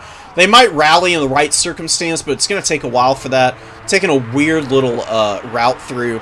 And Crows of Cain are all over the back line right now. Ripping into these Night Runners. Definitely need to make sure that you get the order in to actually do so. Very bizarre burning head here. I'm not sure what's going on with this. Big miscast there. It could have been sent right through all of this, but look at the pressure of the Dark Elves. They've completely taken over this backfield position. They've got a Dark Rider back here, and the Crows of Cain going right on top of the Natty Bubo Sharpshooters, who are going to get absolutely obliterated here. There's not enough to help them right now. The Doom Flayers do get back here, and they are going to do a lot of damage to these targets. Rat Ogres coming in to assist, but the Natty Bubos might be done for regardless. They've taken pretty catastrophic damage, but the catch back here isn't too bad. I mean, you're getting rid of two pretty annoying units. The Skaven could rally their forces as well and just start to counter-push here now. The Doom Flayers and the Rat Ogres, very healthy. There's not a lot out on the field right now to hammer those guys down. Bloodrack Shrine in a bit of a bad fight. Storm Vermin Halberds right here on top of it. Definitely going to do some pretty nasty damage. And the Supreme Sorceress fighting on top of these spears. Definitely need to pull her out. Dark Rider Repeater Crossbows definitely going to be able to do good damage to the Storm Vermin here. But Dark Riders, man, getting run over by Doom Flayers, who are getting some pretty fat value so far in the early game here. Storm Vermin with the Halberds rolling over these Black Ark Corsairs. Doing pretty good in this combat. These guys have good AP. Look at the melee defense they've got. They got some big buffs a few patches ago. Much more solid and stalwart as a unit now. Burning Heads really have not really been the answer. Not a lot of value on the Sorceress so far. Definitely could shoot down the Gracier here. But the Dark Riders, man, they're going to have to run. They've got a big collapse coming in from these Doom Flayers and the Rat Ogres. More, oh wow, the Slaanesha's Harvester's coming out here. Slaanesha's Harvester's coming in to get on top of the Doom Flayers. They don't have great AP, but maybe they can chip these guys down. Definitely a Warp Lightning coming in here. Oh, we're the Dreaded 13th. Barely missing the Doomfire Warlocks here. But they do get kind of pulled up into a really bad situation. Wolf Rats getting on top of them. They do have magical attacks to get around the very beefy Fizzres these guys are reliant on. 40 Fizzres on the Doomfire Warlocks, and Boss Toss has done a really good job of rallying here. We've got the Natty Bubo Sharpshooters. I thought they were dead and gone, but they've rallied in. They're locking in on a really high-value target right now. We've got a Warp Lightning going down on some Bleak Swords, wrecking these guys, doing disgusting amounts of damage. They've got some serious kill totals here. 155 on these guys, 143 here. with the performance of this front line for the Dark Elves, I'm really not sure why the Burning Headcaster is out here, honestly. Another Burning Head coming down, not really hitting much of anything, though. Just Boss Toss pushing right past it. Supreme Sorceress taking some fire from the Natty Bubo's sharpshooters right now. Definitely taking over this game right now. The Rat Ogres and the Doom Flayers have really helped mop up what's left of the front line. Bloodrack Shrine hasn't gotten a lot of value. Very unfortunate. I think just going a little too deep into answers for the frontline units and not having anything to deal with the mobility is coming back to bite the Dark Elves here. And Boss Toss is really taking a dominant position on the battlefield right now. Storm Vermin, they're getting shot down by the Dark Rider Repeater Crossbows, who are getting some good value. Definitely wrecking these Rat Ogres and the Doom Flayers out here, who are locked in Mortal Kombat with the Dark Riders with shields, who are getting some decent work done. But nothing to save this Bloodrack Shrine is very unfortunate. Pretty painful loss here. I mean, it's definitely going to go down in just a moment. And that's going to be game, man. Boss Toss with a very dominant win. Just his tournament from end to end. Dominating all of the fights. Very clean micro. Very aggressive play as well. And just not giving anybody an opportunity to breathe in a lot of these games. Look at the value on this Doom Flayer, man. 278 kills, 1,300 value, 900 on this Doom Flayer here, and 109 kills. Tons of room left on those guys. Rat Ogre is very healthy, dominating the field. And the Chaff did what it does best. It just ran in. Did get killed, but they gave plenty of time for the Skirmisher Corps and the weapon teams to start getting some value. Natty Bubo's, they did attract a big dive. That got punished very well by Boss Toss. And Slaane's Harvesters didn't get a lot of value. It's a very expensive unit. They could have done a lot more. And the Crows of Cain and the Dark Riders both dying on top of the Natty Bubos was a pretty painful loss there. I thought it was good at the time, but I think just sending the Dark Rider to go after those guys and using the Crows of Cain to get rear charges in the front line probably would have been the better path to victory here. And I don't know, maybe more Cold One Knights. I really don't know what Slaane's Harvesters are going to do in this matchup. They're very fast. They hit pretty hard. And I guess they're a good answer to Rat Ogres. But they're 1,400 gold. They're very expensive, and I think just having more Cold One Knights would have been better. But it is also well, it's past 2 a.m. now. It's 3 a.m. for Solo Spaghetto, so maybe the marathon was a little too much for the brain. But that's going to be the end of this stream and this tournament. Very well played matches by Boss Toss. Getting another tourney win. And getting up there in the top 5 now, I believe. I'm going to refresh here. I'll show it off for you. And yeah, there we go. We've got Boss Toss representing RTK up here in the number 4 position.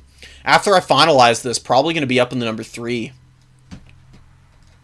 Which is pretty impressive, man. I mean, the tournaments have been very stacked as of late. People really coming in with their best. And being able to take these kind of tournaments is just huge. Just getting one tournament win's hard enough. I can attest to that. I mean, I've lost several Grand Finals matches this go-around. But I'm going to be persistent. I managed to get one last season. My goal is to end up with 2 this time around. At some point, I'll be able to figure it out and lock it in.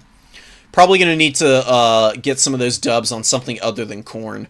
Corn just has a little bit too many difficulties as it stands right now with some of the matchups that they can go into. Here we go. Definitely need to adjust this match. One win here. We'll put solo in. We'll save that. Oh, I gotta check that. But I'm gonna do this back end stuff. I hope you guys enjoyed this. And I'll catch y'all in the next one. GG's. Peace.